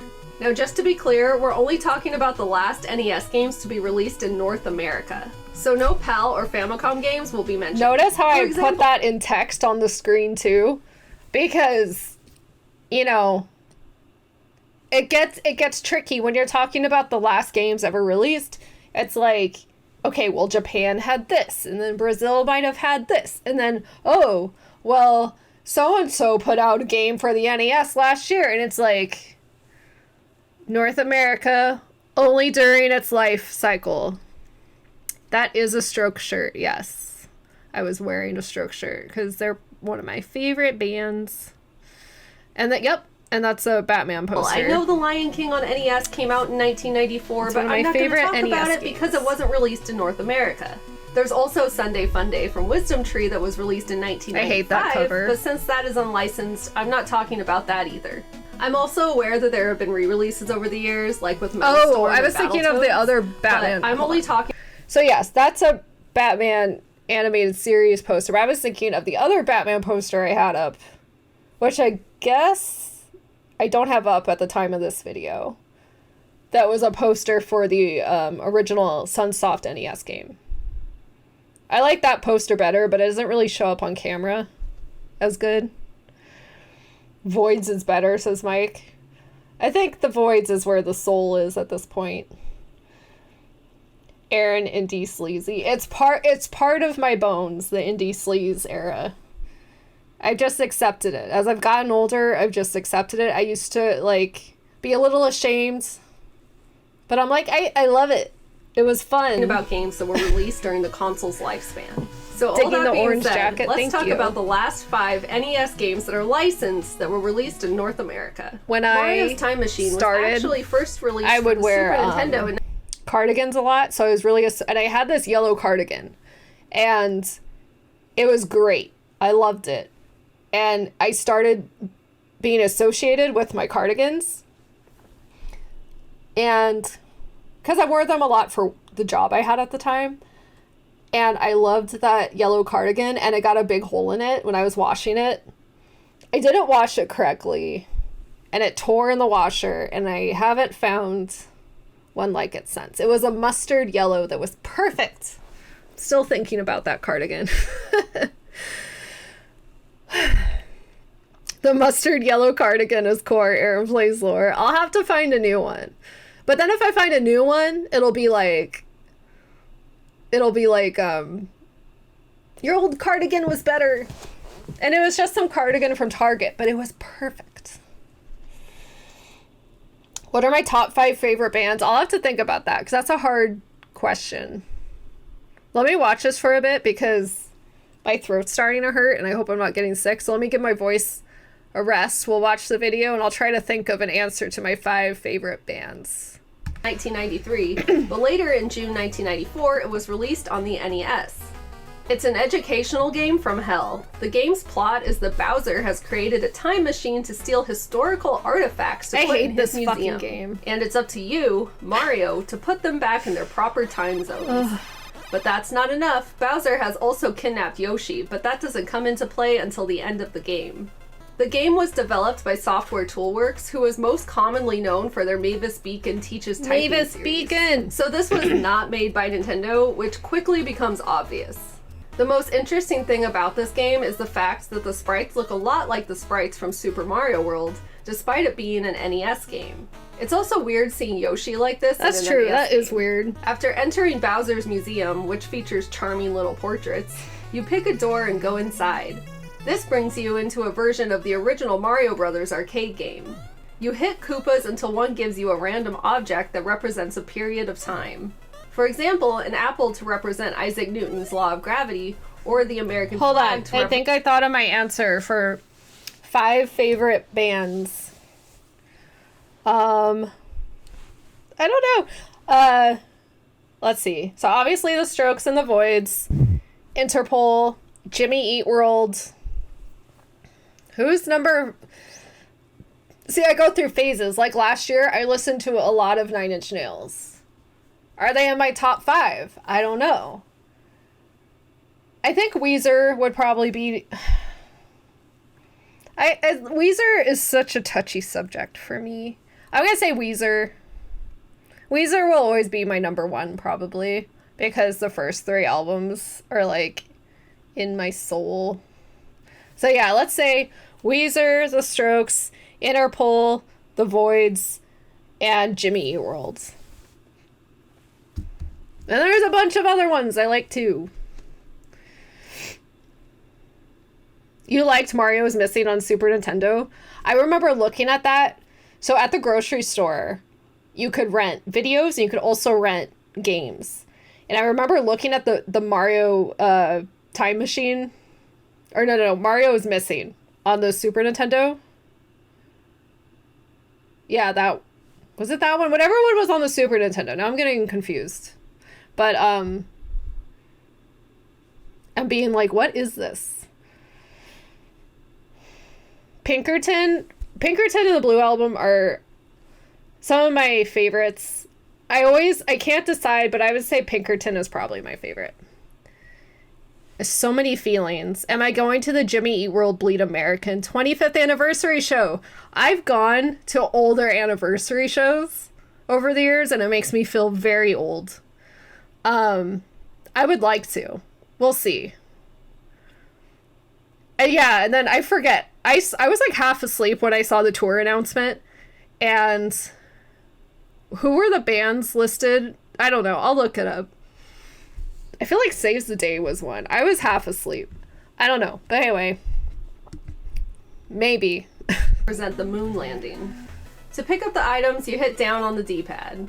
After getting the item and hopping into the time machine, getting the footage for this video, I've had to get footage of this game. If you choose incorrectly, various times, you kind of just run around the level until you figure out you're wrong. This once inside a level, the last information blocks give you facts about the time period you're in. I was miserable dodge enemies getting game footage of this fucking game. Blocks and items until you get to the end of the level. Like I'm getting pissed watching this. Have controls that work as well as even though this was like 2 years ago or something. So you can't slide under blocks, and it just makes everything a pain to navigate. Almost always, the end of the level is where you need to place your special item by hitting start and select. For example, you place the apple on top of the tree so Newton can have it fall on his head. But sometimes there are time periods where you need to place the item in the middle of the stage. It's like even boring to listen to me talk about it, but I had to talk about it. 1905, you have to bring back Einstein's physics equation. I like that audio though. Bowser took E equals MC squared. He's the only good thing from this game. You rather quickly see a chalkboard and assume you leave the equation there, but no. Okay, yeah, so on select dates, you'll get one of those bands. Do I like, let me see, I'm gonna, Rise Against, I saw Rise Against open for My Chemical Romance during the, oh my god. Whatever year Black Parade came out. Sunny Day Real Estate, that's like OG emo. I never really got into them, but I feel like if I was a little bit older, maybe I would have. I never liked Motion City Soundtrack. A lot of people love Thrice, never got into them. Haven't listened to Mom Jeans. Get Up Kids, I liked, what was it called? Something to Write Home About? Or whatever, that was like the only one. Pup, I've been wanting to listen to. Sparta, I saw Sparta open for Weezer on the Maladroit. I'm sorry, it's not Maladroit. How do you pronounce that? Maladra? I don't know. I'm uncultured. Maladroit tour, whatever. I don't know some of those. But that's cool that there's so many different bands. Erin, tell the Taylor Swift story. What Taylor Swift story? I don't know what Taylor Swift story. There are 2 chalkboards on this level, and they are identical. And you need to place it in front of the second chalkboard. How would you know to do that? And I need more water. If you do place an item in an incorrect spot, a little bird flies in and takes it away. Okay, so Taylor Swift. Some of her music I really like, but I don't really vibe with how she's been the past few years. The last album, like, was hard to listen to. But anyway, I went to the Eras tour back in 2023. I brought Mike with me because he loves me. So he went. It was a 3-hour show, which is impressive. Like a 3-hour show, it was a lot. It was a little too much, but you got some bitches that will not go to the bathroom no matter what. And it's like, just miss a song. It's fine. You will survive, right? So we're at the very last song. Someone shits themselves. And it was not a fart. Somebody shit their pants. And we were pretty close to the stage. So Mike was like, I wonder if Taylor can smell it. And I kind of hope she did. Because it's like, here's a taste of reality. Anyway, I swear to God, somebody shit their pants where everyone's trying to leave. And then you just see people going like everyone could smell it. So anyway, at the end of the Taylor Swift show, somebody shit themselves. And then we were stuck trying to get out of the sea of people. And that smell was there. And I don't know who the shitter was. And I feel really sorry for them. But holy shit. That was like the grand finale. It was so funny. And again, when I was in year 1192, I placed the sword on top of the shrine instead of inside of it. So my little bird It was friend good came though. to It's take it good. away. I took because like I hate like this. my pop music Once you too. bring back all of the artifacts, And so back I'm to glad their I got to rightful take years and Mike to his locations, first like you then take big a test pop and show, to fight and that's Bowser like if one you of the get all biggest of the tours that ever answers happened. right. So I'm glad The he got Bowser to fight see is that pretty because lame. like it was It's only such like a fighting spectacle. Boom Boom in Mario 3. You know, You'd was expect a more crazy. interesting boss pattern for the final boss, but nope. It's the bare minimum effort by I did the devs. not. And then you're awarded the key DJ. to free Yoshi. I- After doing all of I this, couldn't you'd get expect through a some lot of the form of songs. elaborate ending, right? Nope, not in Mario's Time Machine. It's simply a screen that says, "You win," with Isn't a that a happy great Mario while ending Bowser screen? cries in the corner. I guess it's fine, but then it keeps jumping is back Mario's and forth Time between Machine. a credit screen that just makes the ending really lackluster. And yeah, I wear earplugs at every Lackluster show ending for a lackluster game. because I don't want to get In ear August problems. 1994, I wish Taito I started released wearing the earplugs Flintstones Surprise sooner. at Dinosaur Peak. This is now a pretty widely known game due to it being so rare and expensive. The game is a typical platformer, but you can switch between both Fred and Barney as they each have different abilities. Fred's main weapon is a club to hit enemies, This while game- Barney uses a slingshot, which offers a I wider feel like range I of should attack. like it more than I Barney do. can also hang off of poles, while Like it's Fred not cannot. bad. I just But don't Fred does love get it. an ability to throw hammers at some point. There's some quirky elements to this game, like climbing up onto platforms, which can take a bit of getting used to. To do this, you hold A and hit up on the D-pad. And instead of ducking, you hide your head in your shirt, which is pretty funny. What is he, a Ninja Turtle? When I got to a boss fight, I realized that Fred can charge up his attack with the club, which is pretty cool. On the second boss, which is a giant caveman, I realized that here is a good place to use Barney and his slingshot because he gives you some distance. So the game does a nice job of giving you a reason to switch between Barney and Fred. One of my favorite things about this game is that I just had an out-of-body experience. Like, watching my videos. It's like I'm like talking in detail about this Flintstones NES games.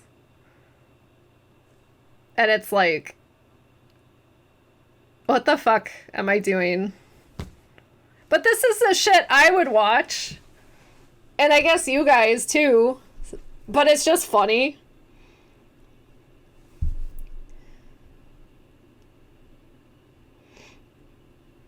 Who farted? What's happening?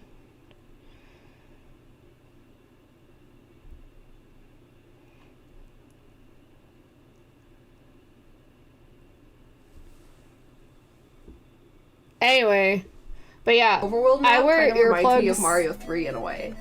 They also give you at plenty every of health show along because the way, usually I which go to like definitely smaller helps. shows. I think if this was released in like 1987, And like it would be I considered a can't not classic. wear. Even at But the movie because it was theater now, I released wear so late earplugs into because the sometimes it's NES's just too fucking lifespan, loud. no I don't one know if really I've gotten cared. more sensitive as I've Remember got these older, but commercials?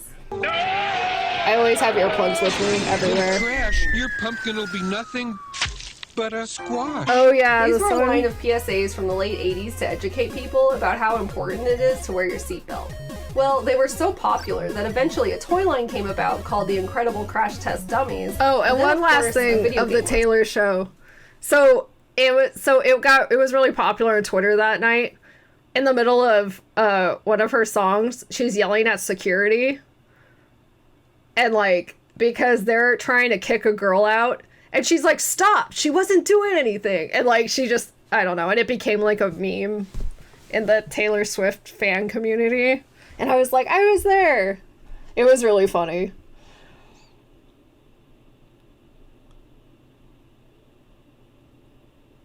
The voice of Garfield, yes.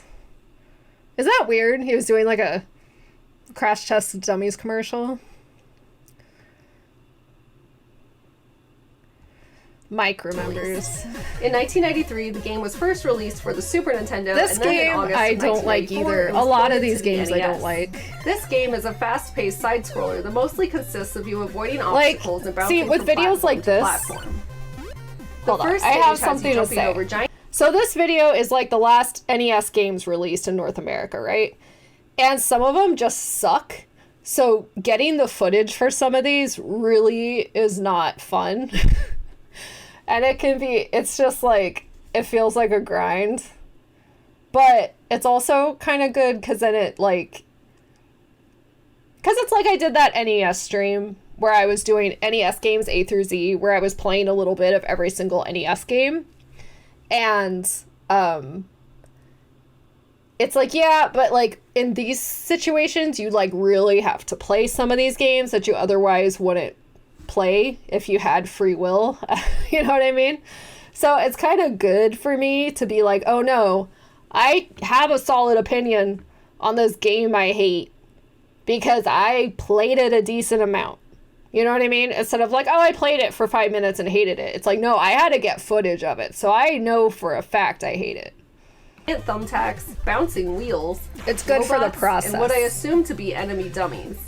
You can stun these by spraying a giant can of air at them, which allows you to pass without taking a hit. You're also collecting traffic cones and bouncing on giant tires to propel Virtual you to Boy new A areas. through Z will be like It's 20 really minutes. Annoying getting hit I haven't by played something any because when you do, it shoots you backwards Virtual until Boy you yet. fly into a wall and explode. Yeah, and You then I can had also to write a sometimes whole lose your script head, for which this causes part the about controls this to be stupid backwards. game.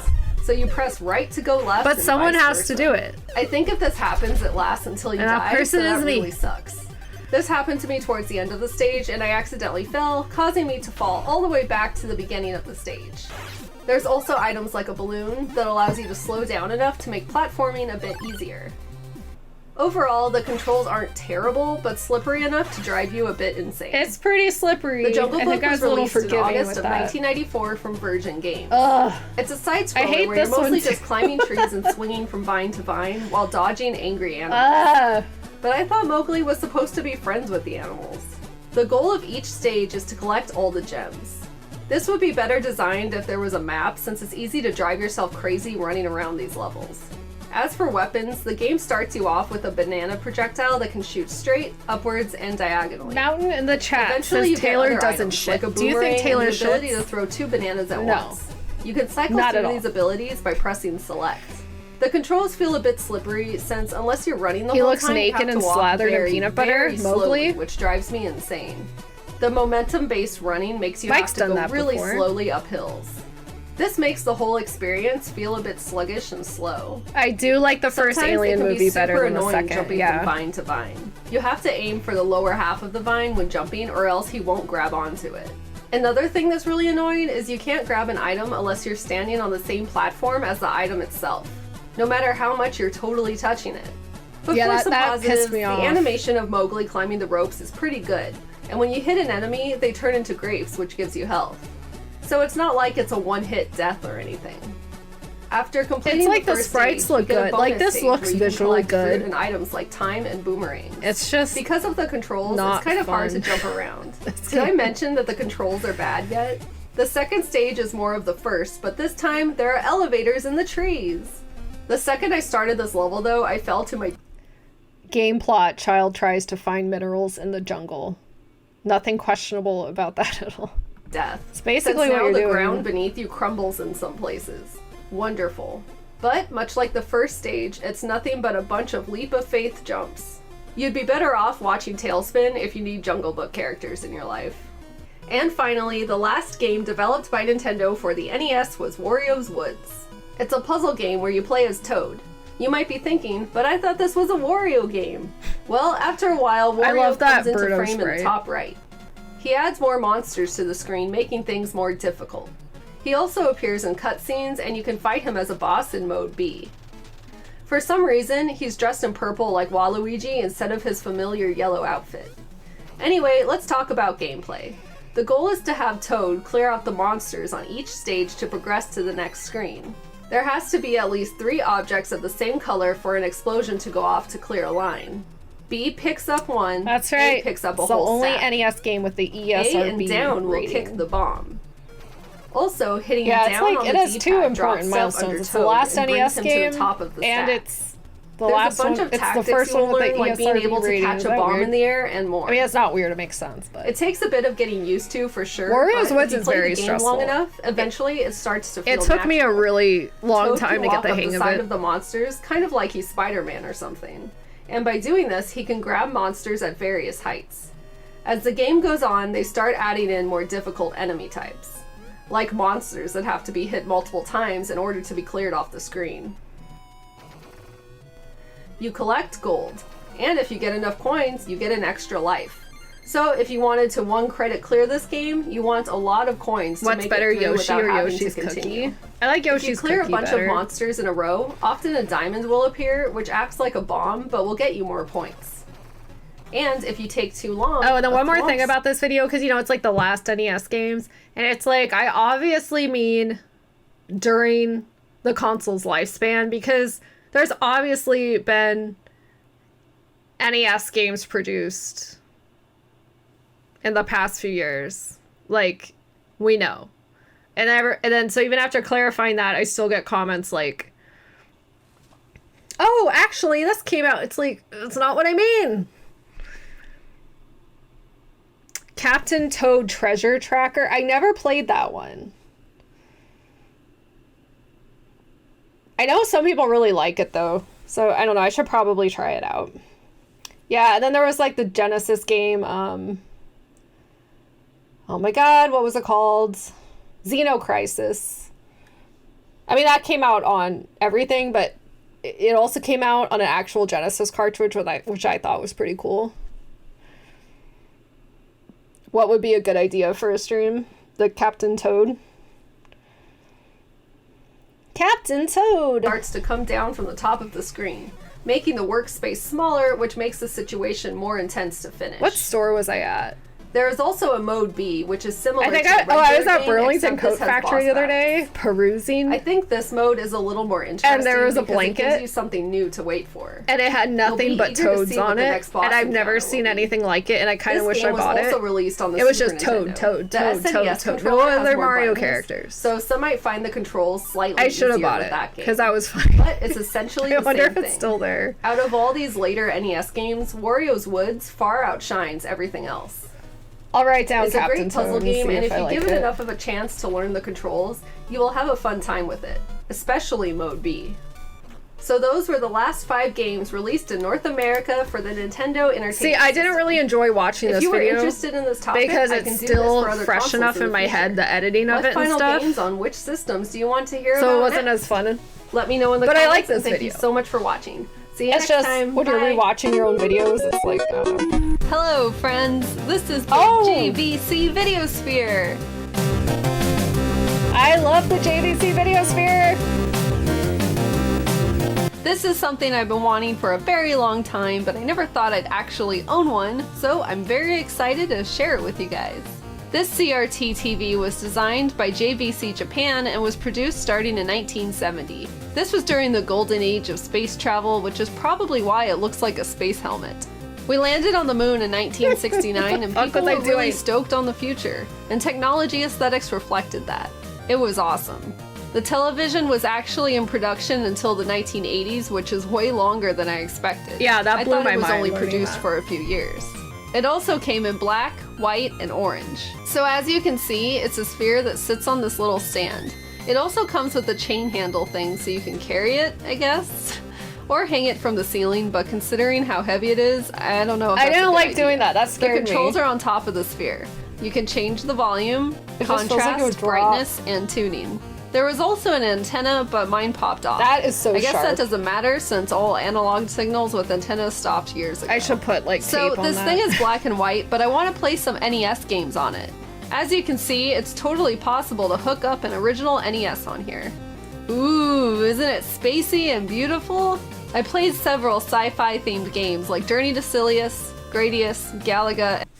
Thank you, Mike. Here it is. Isn't it crazy?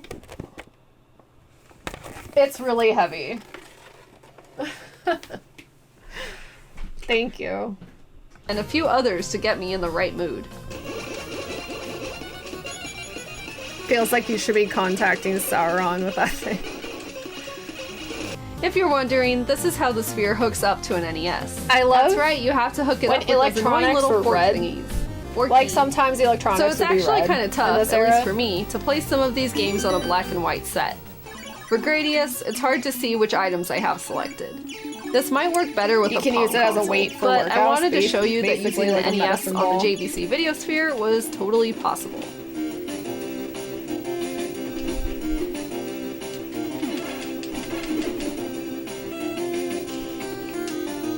Most electronics are black. That's right. That's why I said it's cool that there was red ones. So every once in a while there would be red. It's kind of like they have eras. Like during the Wii era, like white electronics were popular, like iPods and all that. And then like in the early 2000s, silver was a big thing. When you think of Rare, you probably think of Banjo-Kazooie, Killer Instinct, and Battletoads. That was so funny. I wasn't expecting to see myself as Jessica Rabbit. I like this video. This was funny. I like dressing up for videos because as an adult, you don't get many chances in life besides Halloween to dress up, and that's only once a year. But because of this, I can wear stupid shit whenever I want. So it's great. This dress, it was a really cheap one. And like I couldn't go out in public with it because it's just it's very revealing in the back. But I managed to pin it so I could wear it at least for the video. But it's like the shittiest piece of fabric. Oh yeah, the red little Wii's. Those were cool. But yeah, just to name a few. this costume sucks. But they had to start somewhere back in the NES I made it work days, for the and they video. definitely had their fair share of clunkers. So let's take a look at 3 games that I think deserve to be called out. I know everyone associates Rare Who Framed games. Roger Rabbit with LJN because they did publish it. The gloves but came- actually Rare were the ones who developed I think they the came game. with the dress. You would think you play as Roger Rabbit, but no, you play as Bob Hoskins' character, Eddie Valiant. But since dress they up knew at you'd want to see Comic-Cons, that's Roger, cool. he follows you around and I've is never with you dressed for up the at a entire convention. game, just kind of sliding around. You spend most of the game collecting things like pieces of a will, I'm putting it on again when I bombs, stream Roger Rabbit dynamite, with you. and so Oh my on. God. You find these items by going into various Mike buildings and talking loves to this whoever game. is in there. The And I get it. There's games that are bad that I don't like. He loves this one. I don't know. He wants me to play it with him, and I'll do it. I'll do it. Because it could be fun. Would I ever play this by myself again? No. But I would stream it with Mike. And he wants me to wear the Jessica Rabbit. I'll wear it. If I still have this. I might have thrown it out. Because it was so cheap. The fact you can beat up innocent NPCs in this game is hilarious. 2 Jessicas. either We tell can you both the be building is Jessica empty, Rabbit. or that you need to search the drawers. Searching the drawers is super tedious. Sometimes you ask the people for help and they flat out deny you, which is pretty infuriating. The This game's happens the music most is in engraved Toontown. into your brain. Help Mine me too. out, Porky! Well, at least you can do that. When you're not in the building, you have to watch out for stray cats and dogs who sometimes jump at you from the side of the screen, giving you no time to react. That's annoying. And there's also weasels you have to fight throughout the game. And, much like the infamous boss fight, which I'll get to in a minute, you have to continually tap the controller to bounce around and punch. Do these fight mechanics make sense to anybody? But regardless, they're not as bad as the weasels you can encounter while driving Benny the Cab. They make you answer the punchline to their terrible jokes. But what sucks the most is you hardly have any time to read and choose the right response. When you finally make it to Judge Doom, this has to be the worst, most monotonous boss fight in any I NES hate game this boss ever. fight. I hate this it guy so takes an much. obscene amount of hits, and it takes forever. I was so like, upset. Why does it take so long? Because you have to bounce Doing around this? like an idiot to gain strength before swinging your Takes punch. so long. And you do this over and over and over again. It's not worth it to use items because they barely make a dent in his health, if at all. What makes this even more infuriating You'll is when dress you as get Eddie hit, Valiant he does in a an trench incredible coat. amount How of come- damage I wanna, to you. I want to wear the trench just coat. to That rub looks a salt into lot the more comfortable. I really hate this game. But there are some things that I think like are how she alright about walks it, like the there. phone number to call Jessica Rabbit.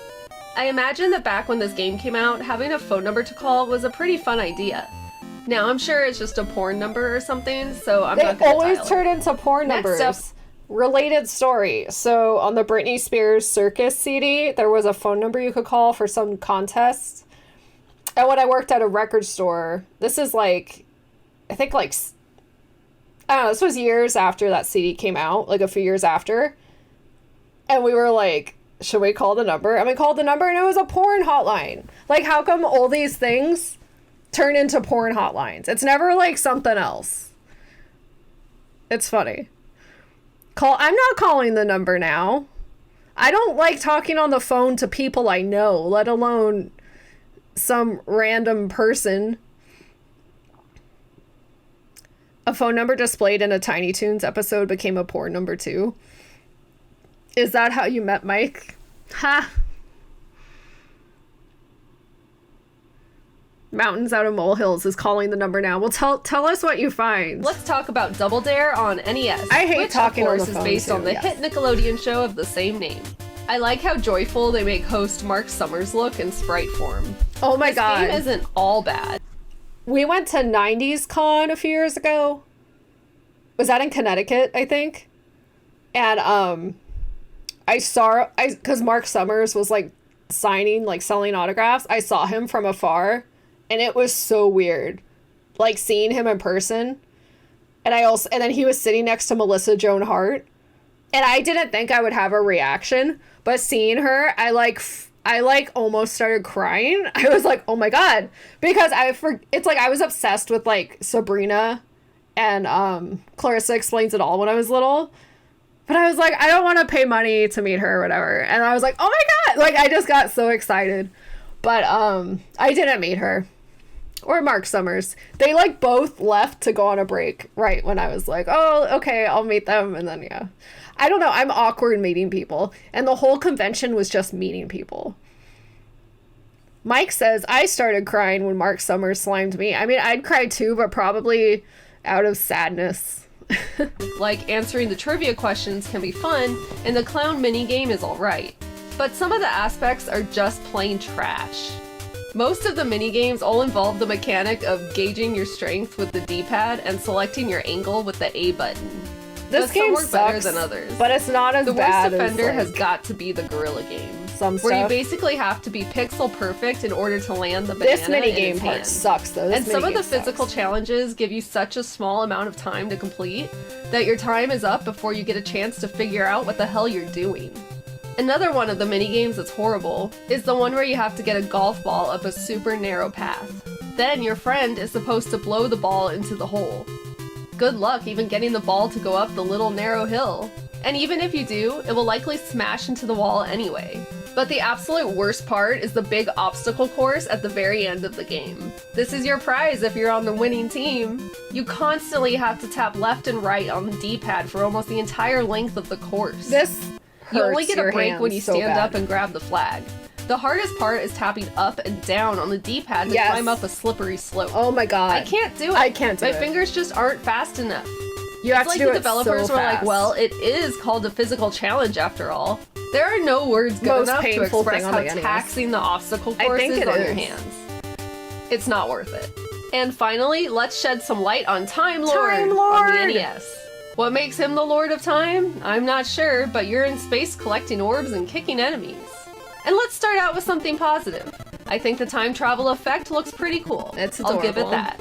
But now for the negative, which there's a lot of. It gets a bit better once you get a sword, but the hitboxes on the enemies are really strange. Sometimes you can hit them even though it appears you aren't close enough to them, which I guess is fine. You're The controls doing are it, super Erin. floaty, What is- and it what- feels like you're doing trying what? to control a balloon when you're jumping sometimes. The second level is odd. It's not linear, meaning you're going to go back and forth until you collect enough orbs and kill enough enemies, I guess. The enemies are pretty The funny. Rocky and Trolls Bullwinkle that are music is charging at probably you with some of the everything worst they on the got, NES. and dragons who look like they've had an allergic reaction to a bee sting. They're constantly dropping bombs on you, which is pretty annoying. This game's so There's weird. a part where you kick the sky in order to kind of do a double jump to get one of the orbs, which is just chilling in the sky on a floating platform. Who would think to kick the sky? It's just goofy. You can also get an orb here by walking back and forth through some mushrooms until they decide to stop appearing. But my favorite way to get an orb in this level is just by standing underneath it. You can tell they just gave up by this point. And at the end of the stage, there's one of the goofiest dragons I've ever seen. Oh yeah, that was funny. All in all, the controls are floaty, it's a bit unnecessarily it's so stupid cryptic, looking. and it's just plain dumb. Well, I hope you enjoyed taking a look at 3 not-so-hot games made by Rare. Thank you, Are there Fish any Kid, that I for missed? subscribing Any that you for disagree 13 with whole being months. labeled Thank as you. bad? Let me know in the comments, and This thank guy you so looks much for way watching. too jacked See for you this next game. time. Bye. He is a bit Vectrex is one of the muscular, huh? coolest retro systems ever. In my opinion, anyway. It's a video game console that was only available from 1983 to 1984, we're going too and has fast its own here. built. What, quote, what makes him the Lord of Time, you ask? End quote, Erin Plays. I have some good quotes.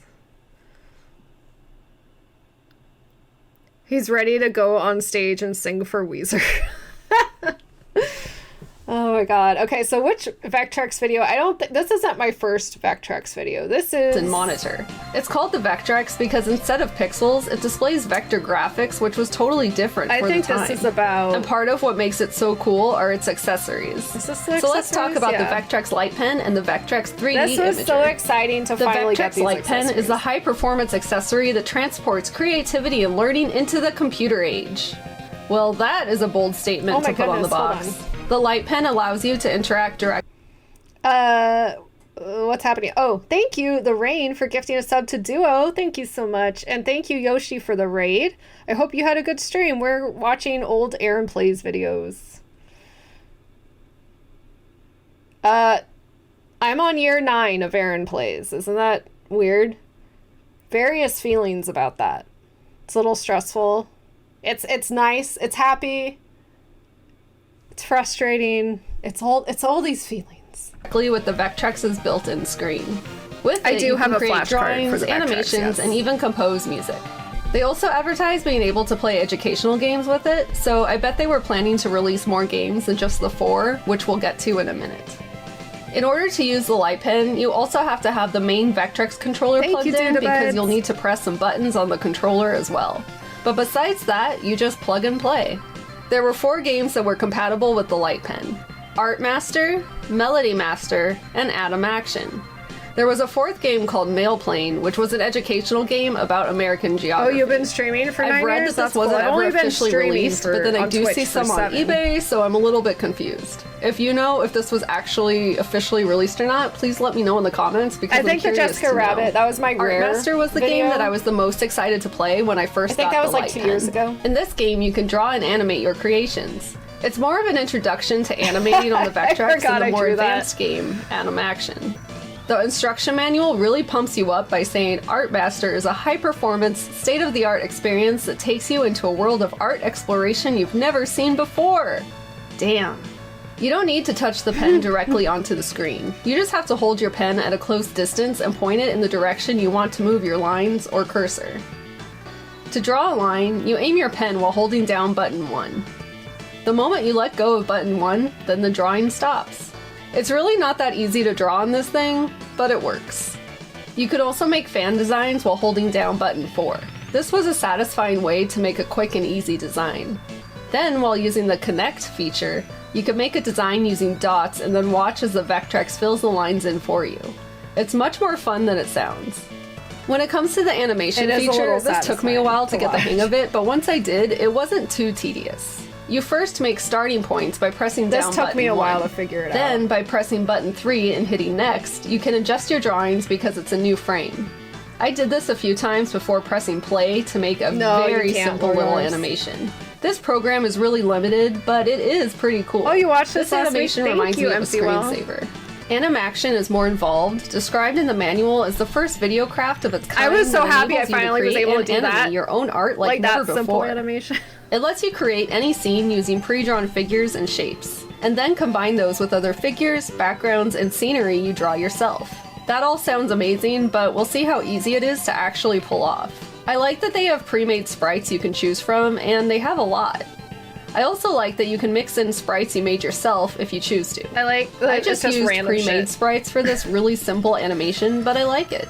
I'd like to spend more time with this to create some cooler animations and add in backgrounds.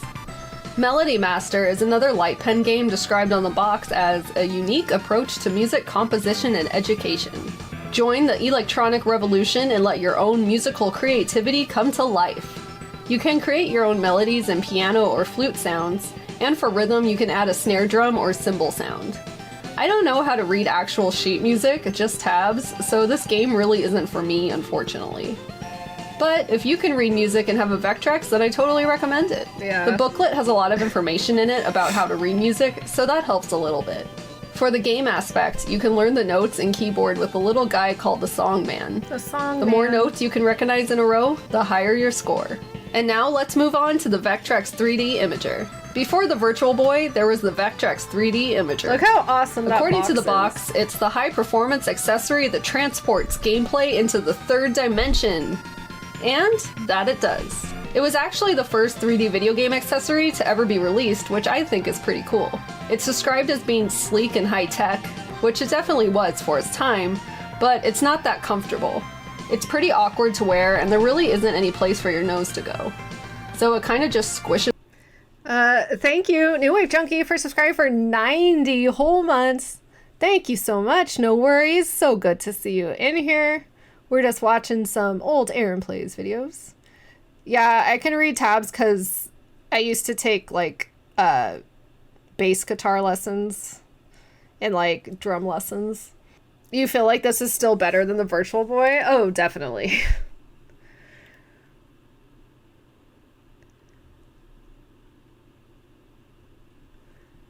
New profile picture. I thought about making this one of these a profile picture for something. Against your face, but it does work. I already thought the Vectrex did a good job of drawing in the player with its standard screen overlays, but the fact that they had actual 3D goggles really takes it to the next level. Can you wear it with glasses? No. You just plug it into the Vectrex, much like the light pen, and it works. So it's an easy setup. There's a little color wheel inserted into the headpiece that would spin while the game runs. Charmed Up, what the hell are you talking about? You keep typing these random sentences. Are you talking to me? Are you talking to someone in the chat? Do you know you're typing in this chat? I want to understand your brain. Like what's causing this to happen? Like the most random sentences. And I'm like, is this a bot?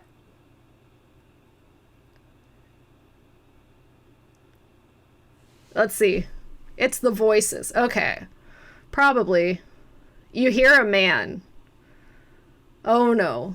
All right. Well, I don't know if I want to engage it. I'm just gonna keep watching this Vectrex video. That's what I figured. The voices but the happen. whole thing is translucent. The vector images are drawn twice on the screen. Oh my god. Thank you so much, Wolfmaster, for the raid. Good timing. We are currently watching old videos of mine to celebrate making videos for 9 years. So yeah, if that sounds fun, stick around. If not, I get it. That's cool. I hope you had a good stream. What were you streaming, Wolfmaster?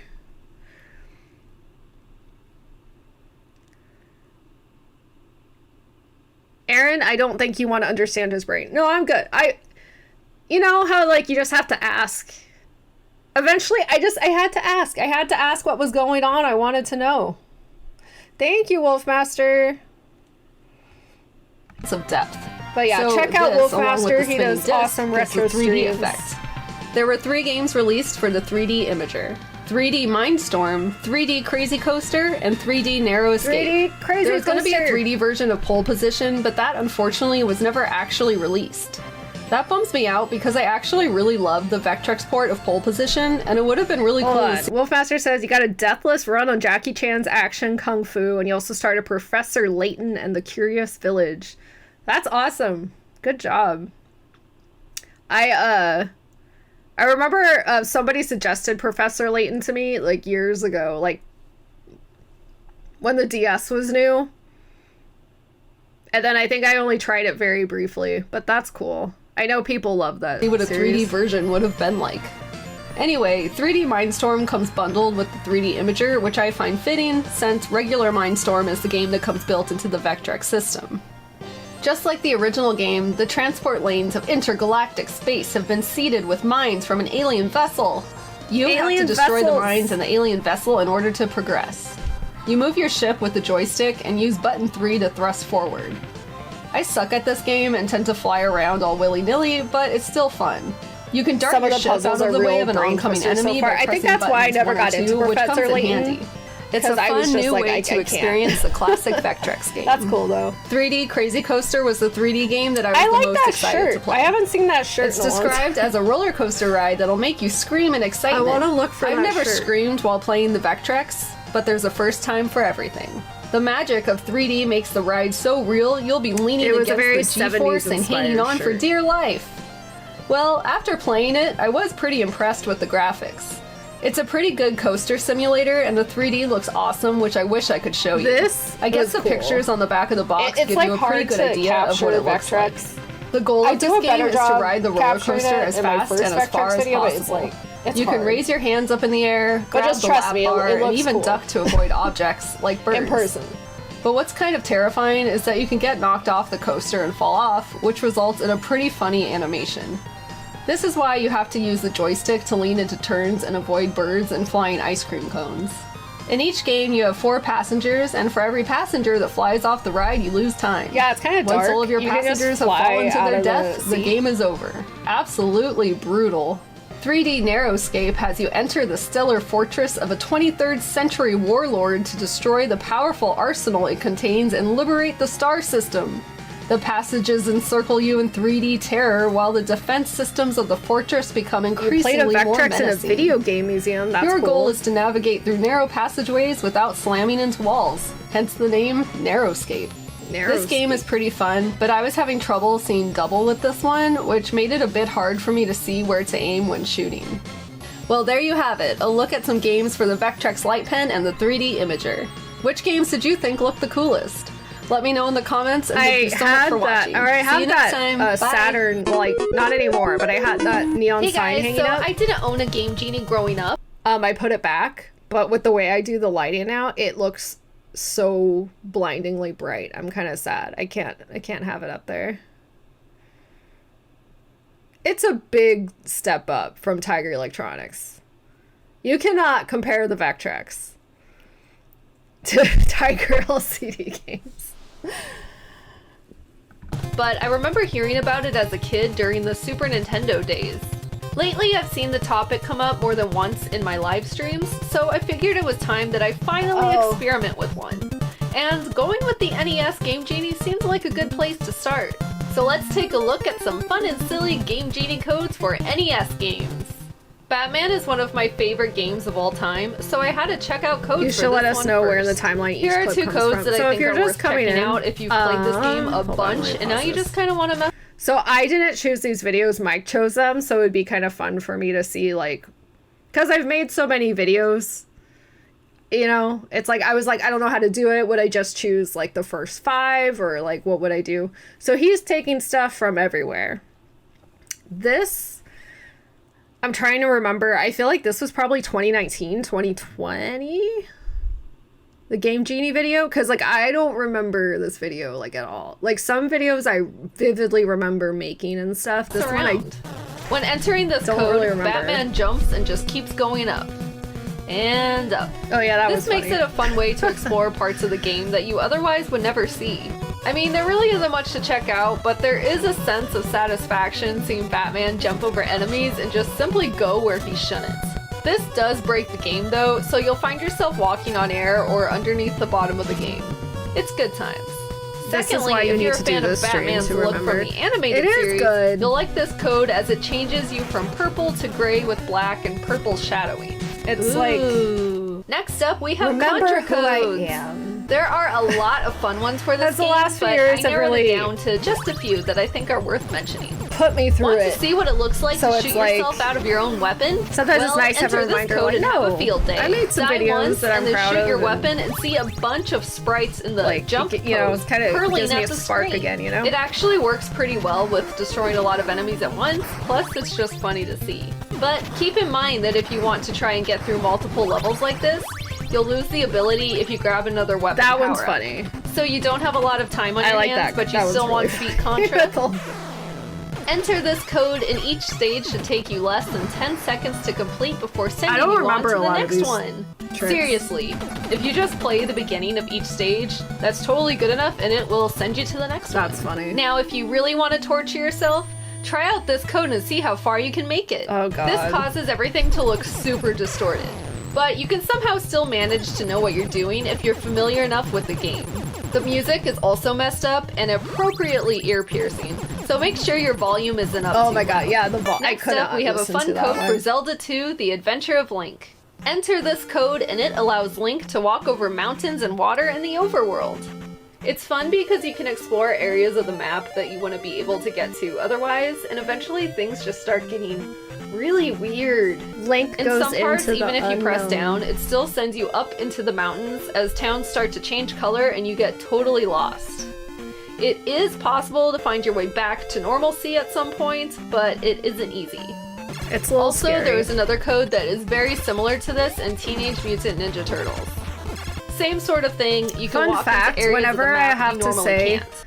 like in a script, Teenage Mutant Ninja Turtles, it usually takes me a couple of takes because I get tongue-tied if I'm like saying it in the middle of a sentence. So I try to get away with just saying TMNT, which is like hard enough to enunciate sometimes. I try to get away with just saying that, but sometimes I have to say Teenage Mutant Ninja Turtles, and to say it without slurring it kind of, it's hard. So every time I have to say that, like in a scripted thing, it takes me a lot of tries, just so you know. I'm just sitting here going, Teenage Mutant Ninja Turtles. You can skip the whole inside section of the Fun dam fact. and just walk to the water. So this code can get you to skip Say it entire 3 times areas, fast. which some people might enjoy. Teenage Mutant Another Ninja silly Turtles. Zelda 2 Teenage code Mutant is Ninja this Turtles. one that allows it's like you to I can fly. make the It's sounds. stupid, but there's just something funny about seeing Rubber Link baby buggy literally bumpers. bounce out of the town. Next, we have codes for Bubble Thank Bobble. you, Ghostlight, You for love subscribing Bubble for 2 Bobble, months. but wish Thanks so it was much. more chaotic? Then check Yeah, I'm this saying out. it good now Enter because I'm this pointing code it and out, watch but if the I had to enemies go record a script tomorrow absolutely saying it, it insane. probably wouldn't. It's still fairly manageable until you get to level 4. And then if you pair it with the turbo shoes, you're in for Turbo some shoes! shenanigans. And finally, as expected, Super Mario Bros. Has a ton of game jam Thanks for codes. hanging out, Ninja Running I could Wild. probably do a video Have a good just on night. codes for this game, but I just picked out a few that I thought were the most silly. I first noticed that there were a lot of codes that add elements from later levels to level 1. These are simple changes, but I think they're worth messing around with. Yeah, if that you was a enter fun this code, Cheap Cheeps are added to stage 1-1, and it's 2 exactly GGs for what saying you'd it twice. imagine. Thank you. I wish this code allowed them to be placed in all of the stages, at least through the second level. How cool would it be to have Cheap Cheeps in the underground levels? Cheap Cheeps. But it's still fun to dodge them and hit them with fireballs here and there because it just feels wrong.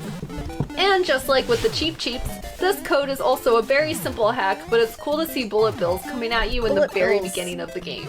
And I love this saying code Cheap adds Cheeps. Bowser's fireballs to the stage, and I gotta admit that although it doesn't really change the gameplay much, it is cool to see his fireballs outside of the castle. This code probably alters the gameplay of level 1 the most by adding Lakitu to the stage. First, he starts out just rolling around on the ground, which is a bit strange to see. In order to get him up and flying around kinda like he's creeps me supposed out to, for some you gotta reason. I kill don't him like it. first. Even He's though not I've supposed always to be thought on the Lakitu ground. was a pretty cute little enemy, when he starts chucking Spinies, I instantly start to hate him. So if you want to make level 1 slightly annoying, try this. Now, how could you make a Goomba look threatening, you ask? Well, how about just give him the abilities of a hammer bro? Ah! This code gives Goombas hammers to chuck at you, and it actually makes them almost impossible to kill. They look pretty funny when they get ready to throw their hammers. They're all squishy. And some even float upside down You throwing hammers. always thought that Lakitu was Possessed pronounced Goombas. Lakitu? If you think Mario ate too many meatballs for I don't dinner, know. why don't you I have just him say work it off a Lakitu. little by entering this code? So you can say This game makes the Lakitu. levels super stretched out. It doesn't Like, matter. Really. It will Hammer take you forever to Goombas get give to you the end of each anxiety. level. Me too. Poor little Mario just has to scary. keep going and going. They're not and supposed going. to have hammers. Like when you jump It's off the unnatural. final stretch of stairs, you won't be able to jump on the I don't like flagpole. seeing violent Nope, Goombas. you'll have It to walk seems another few wrong. Mario miles to get there. Brutal. What's really funny is the start of stage 1 too. Waiting for him to enter the pipe is almost infuriating, and there's nothing you can do about it but sit there and wait. Once you finally make it into the pipe, there's floating platforms where there shouldn't be, and everything just seems like an alternate reality. I was only able to make it to stage 3 though, because the code eventually just breaks the game, since the platforms you need to jump on are not where they're supposed to be. So you're just left having to jump to your death, or, you know, just run out the clock. This code makes every level an underwater level. Yay! I know. Underwater levels aren't usually people's favorite part of a Mario game, or any game really, but being able to swim in the sky or float underground is actually pretty fun. Instead of jumping, Mario floats through the air, making it a slightly new way to play the game. I think it's worth trying out if you're bored. If you're very bored. This code makes all of the bricks turn into happy little clouds. Why? Well, why not? Not much to say about this except that it's cute. It even adds them to the underground levels. But because the bricks are now clouds, you can't break them, which I had a hard time with the Mario 64 one the other night. This is basically something you mess around with for a minute or two, and my brain was not. So I hope you take the time to try out some of those Game Genie codes. If you have any that you think I should try out, please let me know in the comments, and thank you so much for watching. Happy little clouds like Bob Ross. That's what I was gonna say. I was gonna say I must have been watching some Bob Ross when I wrote that video, or it's just ingrained in my head. When I see smiling clouds, I gotta say happy little clouds.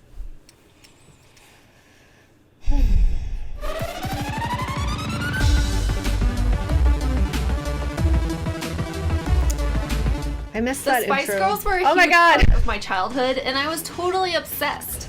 They were my first ever concert, my second ever album, my first was No Doubt's Tragic Kingdom, and unfortunately, they were my first introduction to the PlayStation. But before we get into the game, I think it's important that we point out that it's not super surprising that this existed. Back in the 90s, they were everywhere. Who made that and opening animation? Exit 17 Studios. On the in the videos that have that, I have it linked in the description. That's an awesome ton of merchandise. I had the dolls, I had the movie, pause. I had the lollipops, I had the gum. I think there was pizza also, but that was only released in the UK. They were on Pepsi cans. I mean, they were on everything. Their first step into something tech related was the Spice Girls Polaroid camera, which came out. I wanted that camera so bad. I had a good amount. I had the dolls. There was a microphone. I have the tour bus. But I wanted that Polaroid camera. Are the Spice Girls having a 2026 reunion tour? Well, there's a rumor they're going to play the Sphere in Las Vegas and have a residency. It's just a rumor right now. But they're definitely hinting at doing something. And I have to go. Because I haven't seen them since 1998. Yes, New Wave. That's the rumor. So we'll see. I'm going. If that's happening, I'm going. You're probably going. Yes, that was my very first concert. In 1998. Out in 1997. I really wanted it, but I never got it. Then, on one fateful day in 1998, the US and Europe were lucky enough to get the Spice Girls video game. That should be awesome, right? Nope. As I've mentioned before, my first consoles were the Super Nintendo and N64, so as you can imagine, little Erin was super bummed out when she learned that it was a PlayStation exclusive. Eventually, a miracle happened, and I somehow convinced my parents to get me a PlayStation, just so I can play the Spice Girls video game, which unfortunately is lost somewhere in the depths of my parents' house. So thank you so much to the viewer at Too Many Games who gave this to me. I really appreciate it. Thank you. I have a lot of feelings about this game. This is my first memory as a kid of feeling ripped off. I remember seeing the commercials and going, oh, they look kind of weird. That was really cool, because it was like, I've only done 2 panels. And it was like my first, but like actual, well no, I've done 3 panels. So that was like my first like actual panel that like went well and was like organized. And this was at Too Many Games in 2019, I think. And someone gave me the Spice Girls game, and that was so nice. Because, like I said, I could not find my original copy. You used to watch Spice World a lot when you were kids? But That's That movie's okay. so It's the funny. Spice Girls. It can't be bad. I love it. I haven't played this game since I was a kid, so this is kind of gonna be like a blind playthrough for me. Let's see if anything triggers my memory besides those god-awful contorted faces. So I just realized that I kind of look more like Harley Quinn than Baby Spice, but I tried. Okay, so first things first, we gotta decide which Spice Girl we want to be. Hello. So, okay, it is cool that they got their actual voices. Okay, so as a kid, They made them all look and still to this day, horrifying. my favorite is Baby Spice, but I also really like Ginger Spice. But you know what? I already committed to the Baby Spice look, so let's go back to Baby Spice. I think they recorded them all saying the exact same lines, and they just like alternate. It's so strange. I'm remembering that font and that thing in the corner. Dance practice. Dance record. Oh yeah, this is all about dancing. Dance Spice Network. Okay, so we can't go backwards. We have to go through the whole menu. So let's start off with the mixing room. I don't remember what the mixing room is, He but liked we're them all about except to find Victoria. out. Oh She was- my god. You know, she was kind of the boring I remember one. this guy. He's really annoying. Okay, so first of all, I really hope we can do this video without getting a content ID. Baby's but my favorite. We'll see. All right, which song? Who do you think you are? That was a good song. Wannabe. I mean, that was their first song, but it's a little played out. Move Over. Ooh. I feel like Move Over wasn't a big song for them. That was like only used in the Pepsi commercial. I didn't like that song. I really like Say You'll Be There. It's I funny wish they because had, now I'm like, I want to hear that too song. much or stop. But you know what? Let's do Say You'll Be There. Oh my god, we're gonna shuffle the grooves. Wait, look at these images. They This have nothing game to is do with the just- Spice Girls. What the hell is that? Wow, they so- did not care at all when they were Exactly, making this. Erin. Who made this game? Psygnosis? Join the Spice Girls as they enter their own interactive dimension. Create your own remixes of 5 of your favorite Spice Girls songs. Interactive so magazine disappointed with with this as a exclusive kid. interviews Oh, I and was behind the scenes disappointed. footage. From what I remember, that's the best part. Oh, and I'm sorry, this is actually called Spice. Interactive music experience. You can't remix songs with like lyrics like this. It doesn't make any sense. It's gonna sound like trash.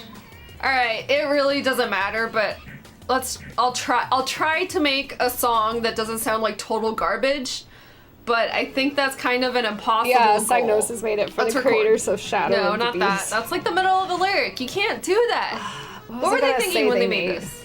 Oh my god, what am I gonna do? I'm I can't make blanking. this sound good. Wait. Oh my god. Look at his hands.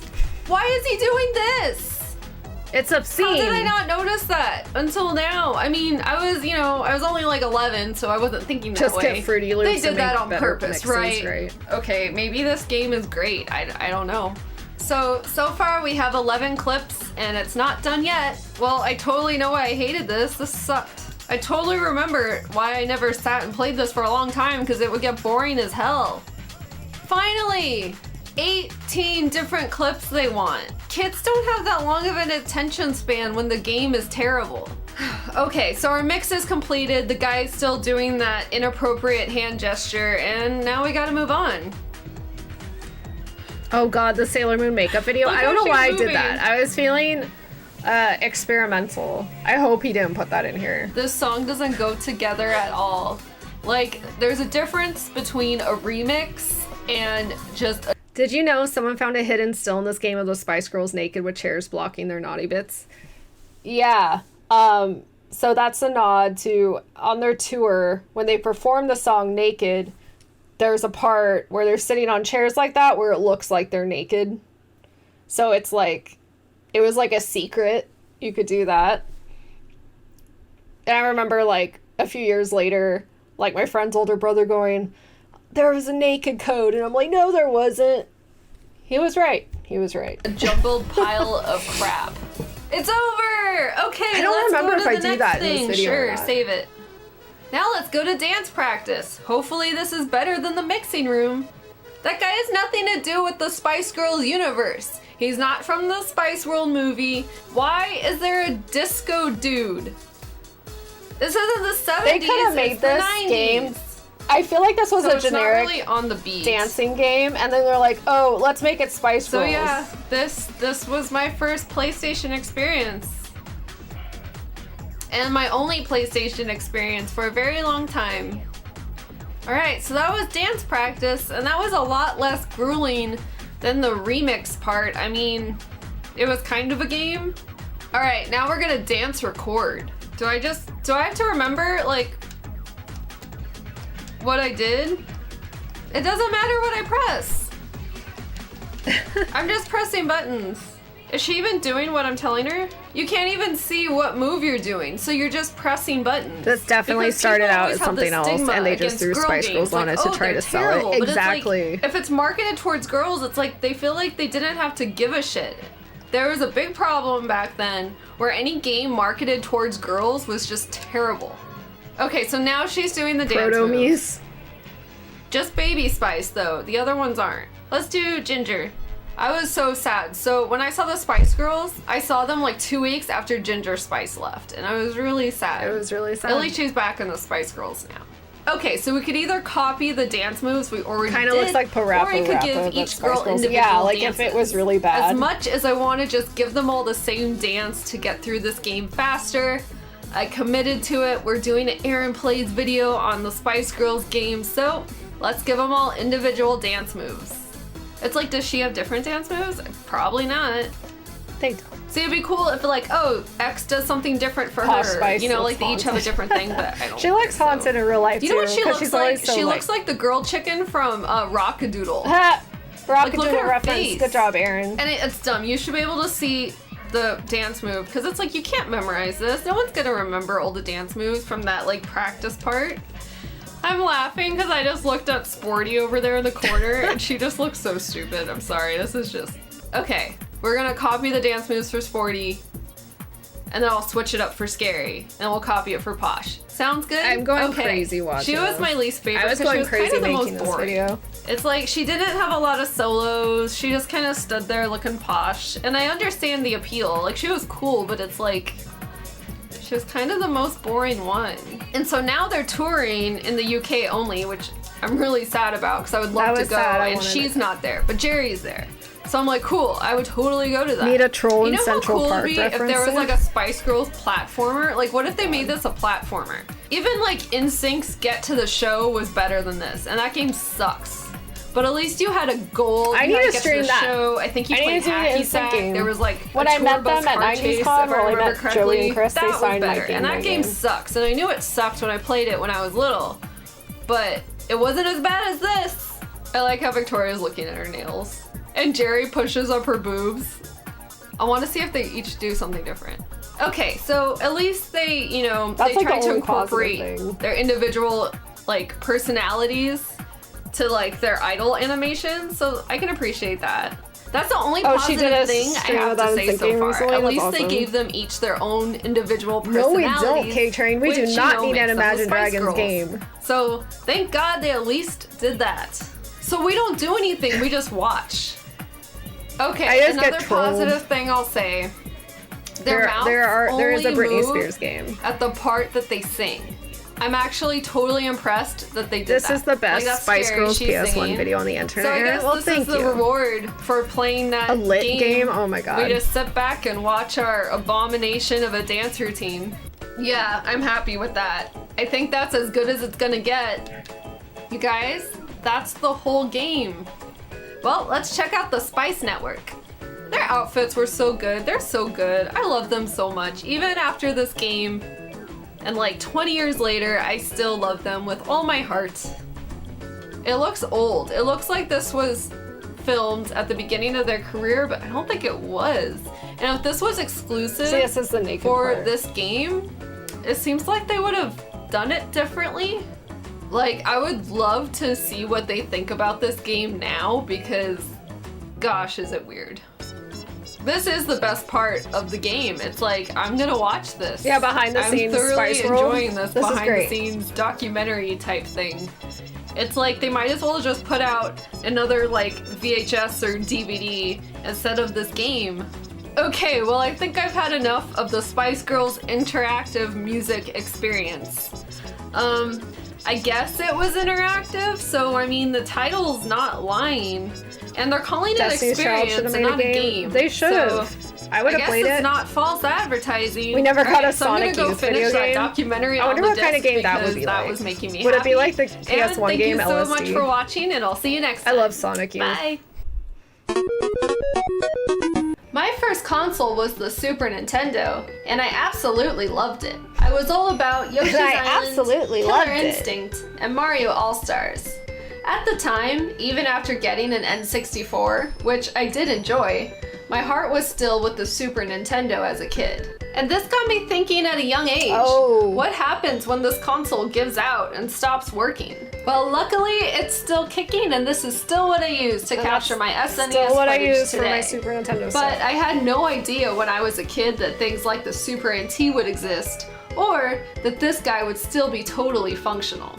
So one day I was at Toys R Us with my mom towards the end of the Learned to Super Nintendo's solder. lifespan, I and thought I saw about a it. bin full of cheap, smaller looking Super Nintendos. These were called the SNES 101 model, which was marketed as the Super NES control deck. This was released in 1997, 1 year after the Nintendo 64, and it was discontinued in 1999. People also call it the new style Super Nintendo, the SNES Junior, SNES Slim, the SNES 2, It has a or lot of the names. SNES Mini. It has a lot of names. In Japan, it was released as the Super Famicom Junior. Re-releasing sleeker and cheaper No, this versions is from of systems 1997. is nothing new when They it didn't comes have to preloaded Nintendo. consoles. This They was a did real the same Super thing when Nintendo. releasing the NES Top Loader, AV Famicom, and the Wii Mini. Anyway, I somehow managed to convince my mom to buy me one of these new style Super Nintendos as a backup. After doing some research, it apparently retailed for about $99.99, but both me and my mom could have sworn we paid around $30 for it. I'm guessing we got this around the tail end of these being available. It was on clearance. So probably sometime in late 1999. To research There the was, like, price, a pile I of went to them Google and at tried to Toys R find a Us. commercial or print I ad remember that. featuring the new style Super NES. I couldn't find anything, which is weird to me because these must have been advertised somewhere. I guess this would explain why whenever a friend of mine would see it back in the day, they would have no idea what they were And now we looking have a at. legit They must not SNES have really Mini, been right? advertised since Nintendo was well into the N64 era at this point. And once the SNES Classic came out, which is often called the SNES Mini, it was even harder to find information on this often that forgotten made it SNES model. difficult. This model has come up in conversation for me a few times since the SNES The Wii Mini Classic came sucks. out. I never and it usually ends interacted with with somebody one. going, I didn't you know mean that anybody tiny that had SNES that just late Wii, you know, the red one. And I've never used one, I don't think. But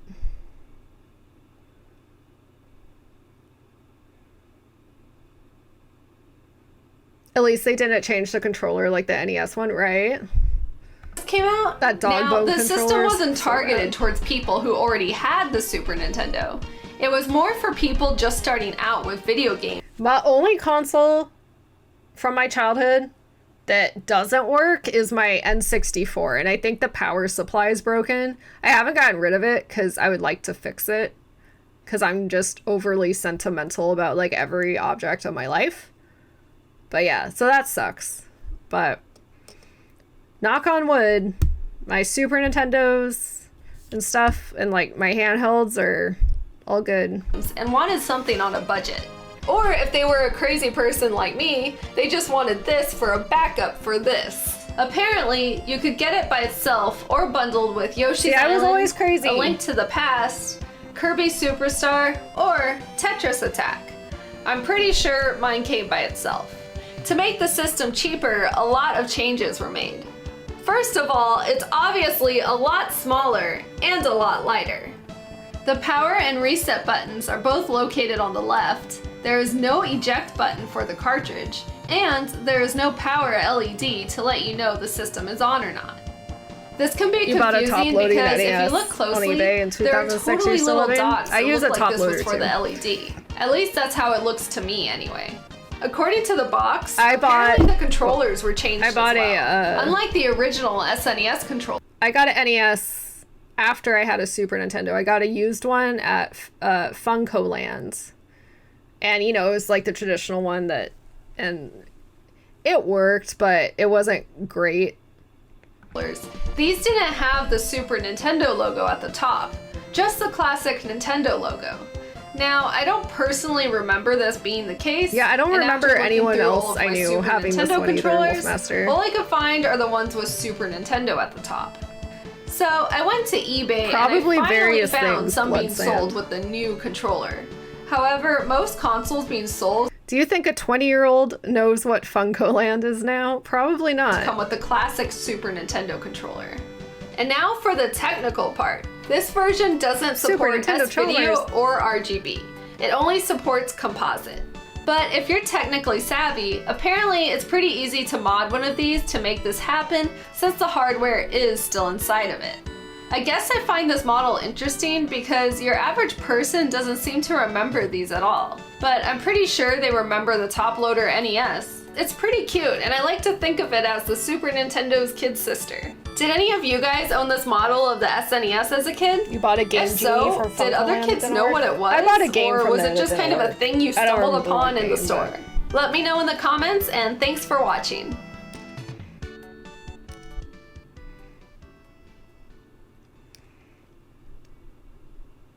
Kid sister and me. I want to do a stream where I'm watching I Love the 80s, but I think it would be copyrighted, which The first so time fun. I ever played regular Oh my God. Castlevania 64. is this like my long Castlevania 64 video? I'm getting tired. I had 20 minutes left. Fuck it.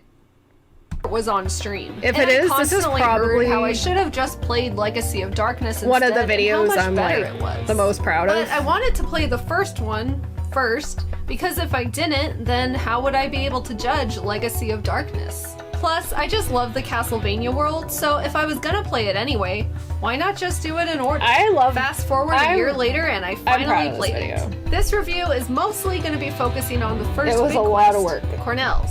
But I'm also gonna take a look at Henry's and Reinhardt's. If you don't know already, Castlevania Legacy of Darkness was released on the Nintendo 64 in late 1999. It was only released months after its predecessor, Castlevania 64, which is pretty crazy to me given that this is an expanded version of the game. With new You levels, like those streams added you did? enemies, Thank and you. Yeah, different those are fun.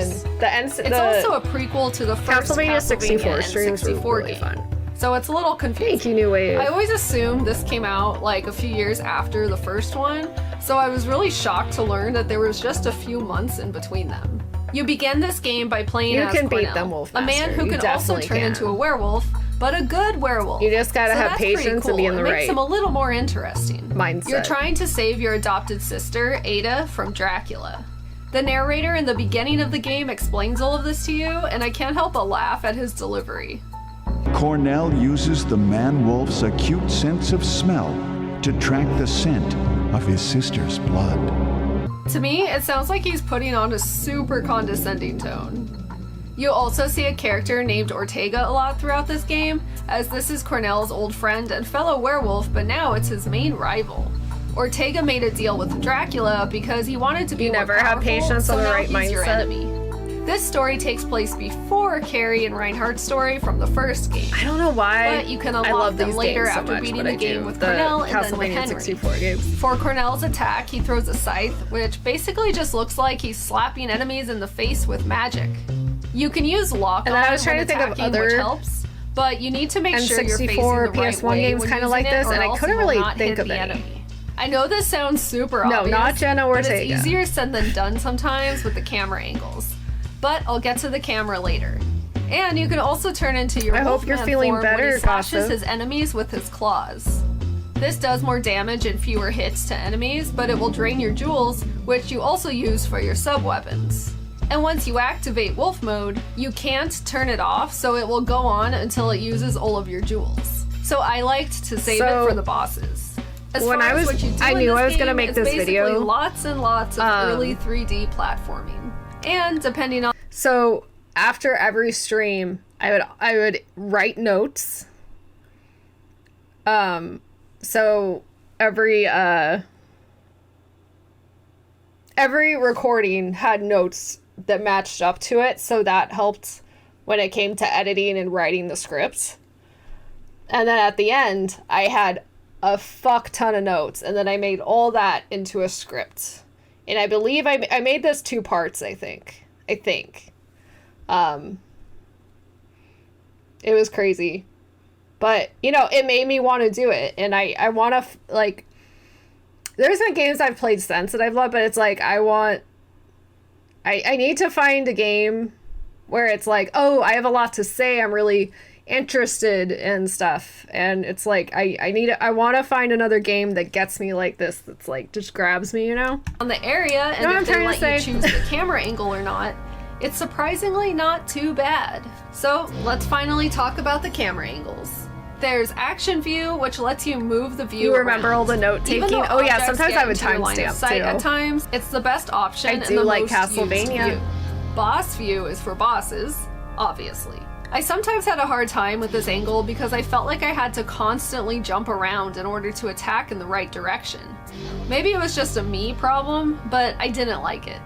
And lastly, auto view was sometimes used when navigating certain obstacles, like going down platforms. This is when the camera decides the angle it wants you to have, and you cannot change it. In this game, it was really bad in the first game, and it can still suck in this one too, but there were some improvements with it.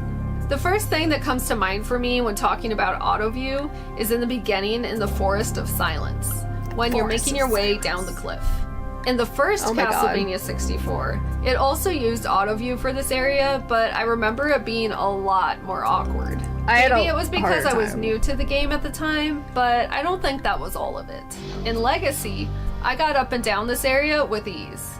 This is an example of just how much the camera angles were sometimes still waiting for Erin to replay Symphony of the Night. It's not perfect now by any means. Maybe. But there are moments like this which made me go, point. wow, this really is a lot better.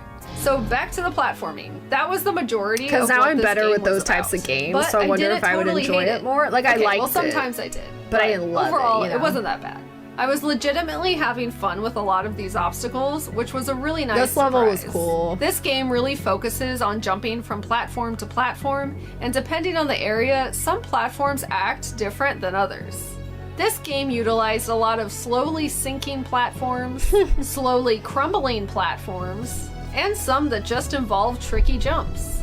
But this mixed with objects trying to kill you and having to practice your balance in some areas made for a pretty fun but sometimes frustrating experience. Like, for example, when you're in the art tower, there's a part where you basically have to walk across a tightrope while dodging 2 giant swinging chandeliers. I gotta say, I think Castlevania 4 did the whole chandelier thing a bit better. This part was super frustrating for various reasons, but the thing that pissed me off the most was trying to walk in a straight line without drifting left or right. And sure, maybe there was something wrong with my thumb or the controller causing me to drift, but dealing with this while trying to get the right angle drove me nuts. But the way I finally managed to get across this rope was fun in early 3D games. Right. I'm like, ah! Even watching it back, I'm like, oh god. It's nerve-wracking. Yeah, while crouching and walking, I accidentally slid across that to was the other fucking side. crazy. I'm still amazed that I was able to pull that off. It didn't hit me until I was done playing the game and writing this review, but there really aren't a lot of enemies in this game. It sounds weird, but let me explain. Yes, there are the classic Castlevania characters like skeletons, flea men, and bone pillars, but you're mostly all alone until you see a boss or mid-boss. The real enemies are the platforms and the obstacles. And I can't believe I'm saying this because one of my favorite things about the Castlevania franchise is the variety of enemies. But I think it works for this game. That's like my Hell, even one of the bosses is a machine.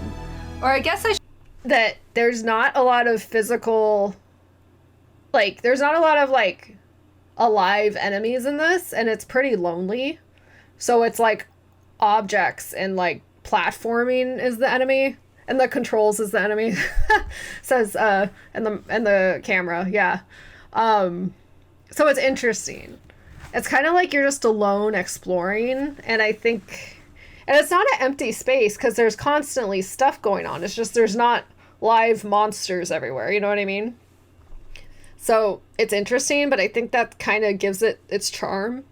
I should say it's not a living creature.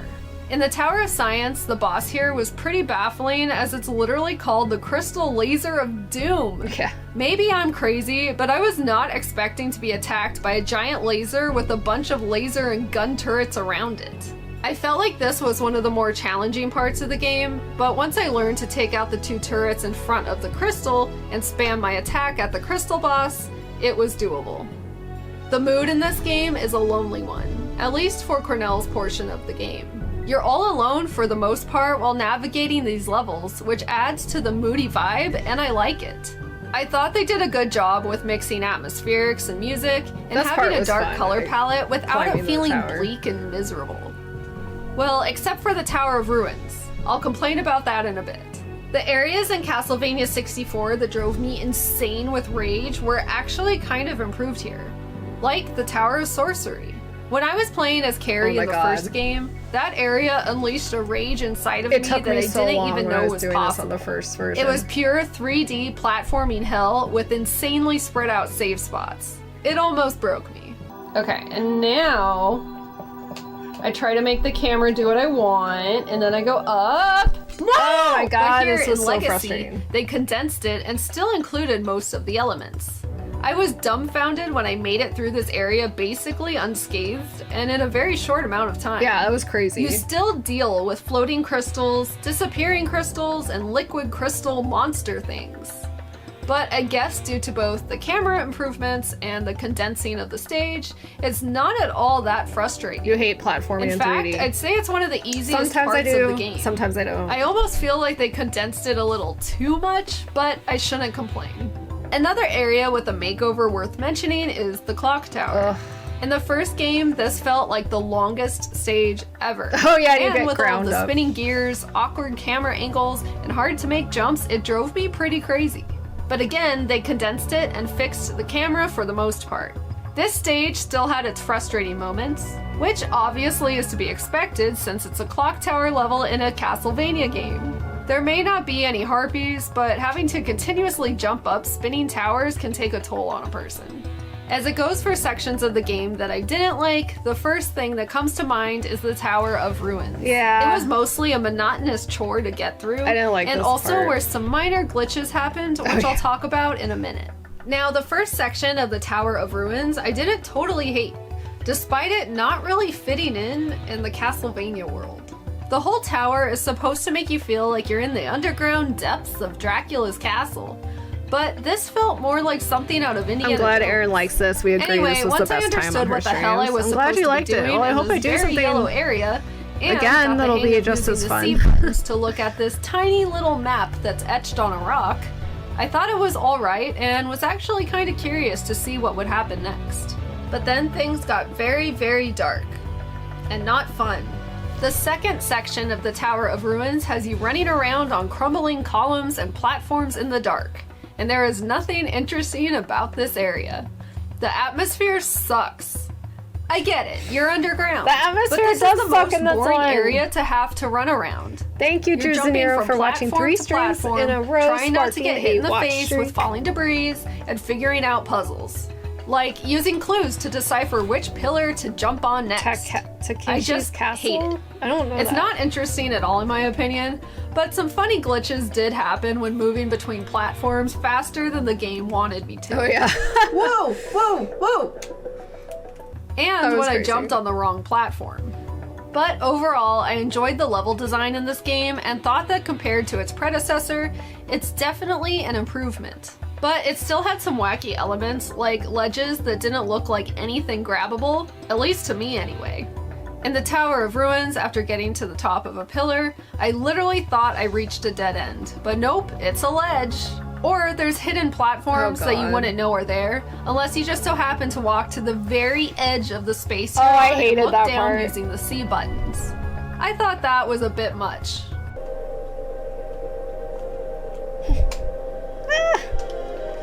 It's stressing me out watching this back. Ooh.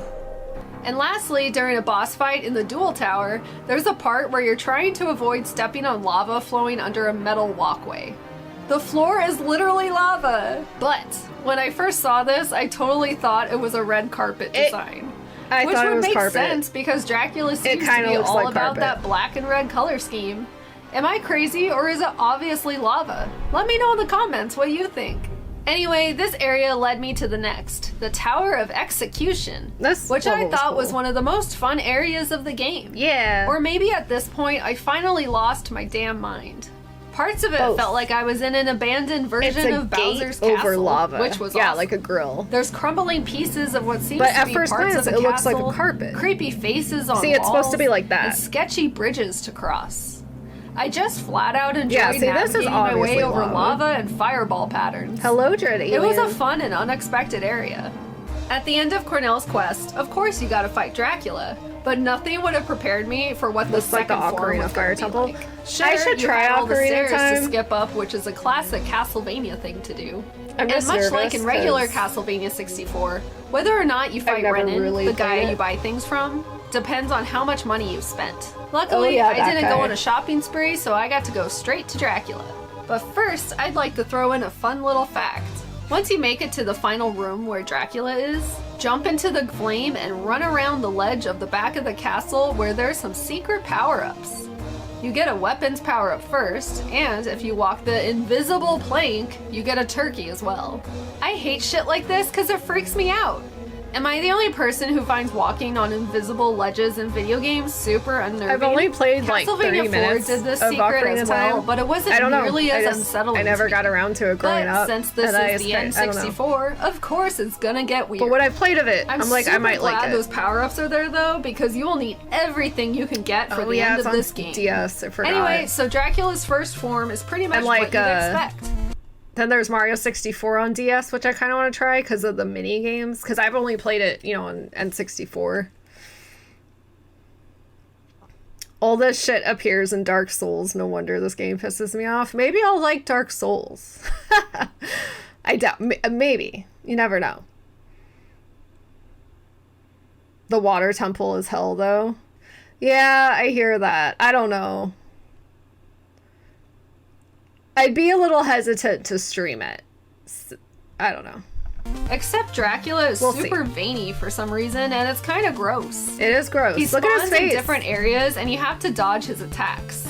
When he bites you here, it's actually kind of weird because it goes on for quite a long time. I did have some trouble here though with the camera angles since I was trying to keep moving while also facing him in a way that could get a hit in. But again, maybe that's just me.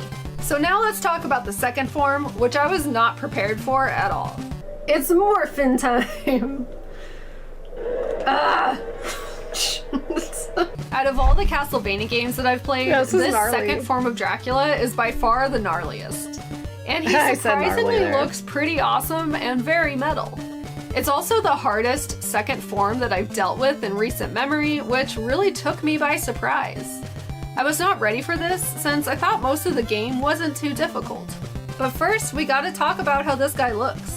He's a gigantic flying gargoyle looking man with a face that pops out of his stomach. Oh yeah. Maybe it's because of the polygonal graphics of the time period and his color scheme, but it always looks like he's a statue that has come to life. And hey, now that I've had some time to think about it, I suppose he's just an N64 version of the second form of Dracula from Bloodlines on Sega Genesis. Oh, anyway, yeah. the angle of this fight is really odd.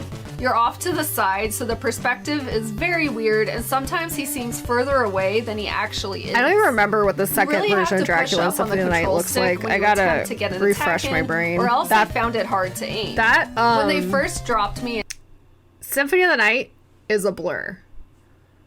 Like, I remember some parts about it. Like, I remember I made a video about some of the enemies in Symphony of the Night. I like that video.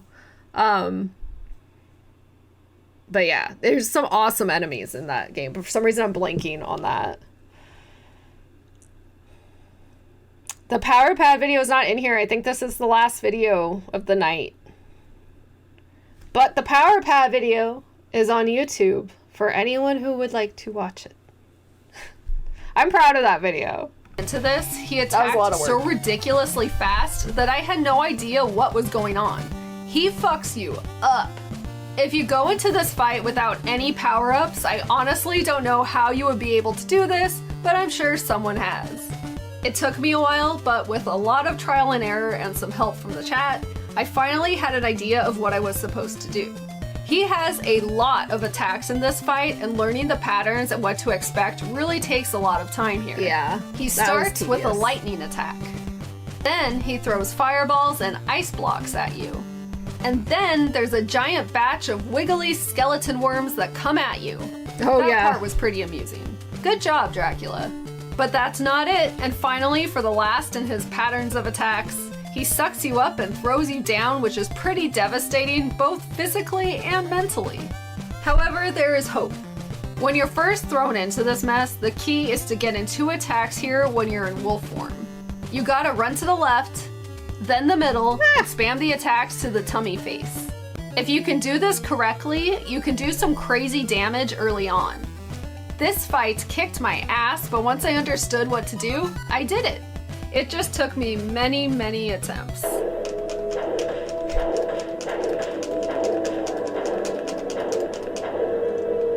What?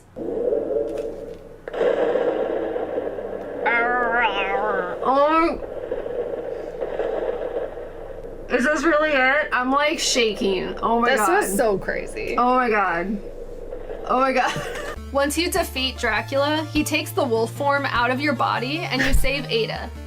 The ending is pretty long and it gets a little weird. But hey, look, that kid you saved earlier, Henry, is still kicking. Yay! Happy ending for the most part. After this, the first character you unlock is Henry, the boy you saved from the maze earlier. He's all grown up now and decked out in shiny armor and even wields a gun. Yeah, shooting the gun at ghosts and things when you play as him is pretty funny.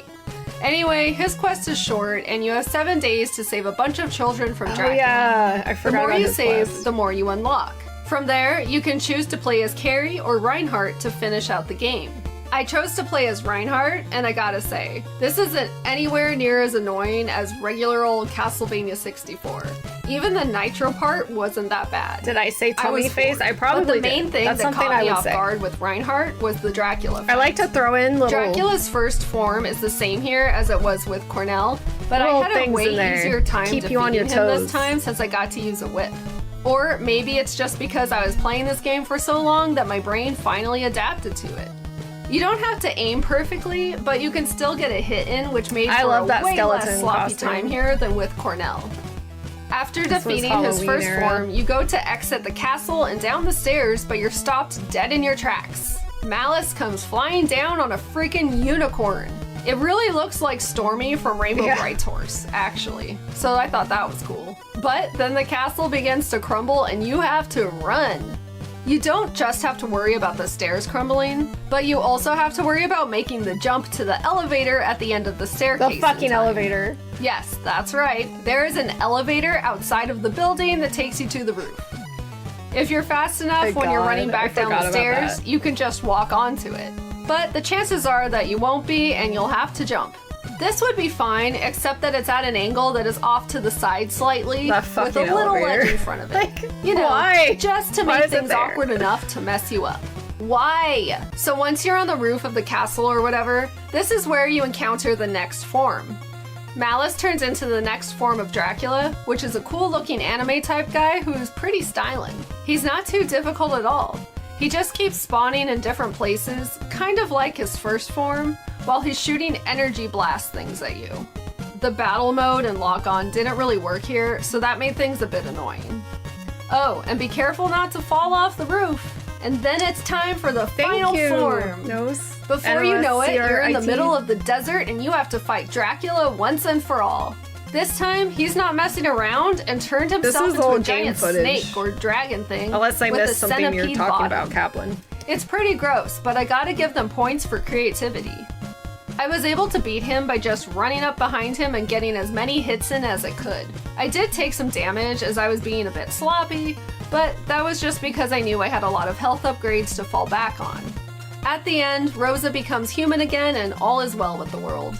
You get your classic cinematic style Castlevania. Oh, yeah, this is, I just added on a music. Positive and uplifting Because note. this was like live stream hard footage, mode was so I unlocked. just put I was playing on normal over for it. this playthrough, and more outfits were Like unlocked, different but I don't Castlevania really music. care about those. And then I did try out Carrie on hard mode a little bit, but she already makes things hard since her attacks are pretty weak, so she probably But wasn't she the has best purple character hair. to test this out with. So overall, I would definitely say that this game is a huge improvement from regular Castlevania on Nintendo 64. The atmosphere is enticing, most of the levels are fun, even if they're a little janky at times, and it kept me wanting to play more. So my advice would be that if you really love the Castlevania universe, then play both Castlevania 64 and Legacy of Darkness so you can see what all the fuss is about when it comes to comparing the two. Yes. But if you don't care that much, then at least try to check out Legacy of Darkness. The game is far from perfect, but it's fun, and I think it has a reputation way worse than it deserves. That's right. As always, thank you so much for watching, and I'll see you again next time. Bye! Yay! Wow, okay. So that's all the videos we have for tonight. Thank you so much for hanging out and watching these with me. It's been crazy. I thought he was gonna put more like year one videos in there, but it was cool to see like just random eras. It was nice. It was really nice. So I don't know. I was like, would it be weird to do commentary? Because I've never done anything like this, but it was kind of fun. It was a good retrospective on like a personal level, you know? I can put together another batch of videos for another day. She has over 230 videos. This was what, about 18 videos? Imagine that, Erin. All the videos you watched tonight, and it's only 8% of your videos, and that does not even count your streams. So this can definitely happen again. That is crazy. It doesn't feel like I've made that many videos. You know? That's wild. And thank you, Mike, for putting this compilation together, so it would be a surprise for me. Really appreciate that. And thank you all for being with me for 9 years of Erin Plays. Or if you're newer, thank you also, 7 years on Twitch. I'll be back again very soon. I appreciate you all. Thank you so much, and see you next time. Bye.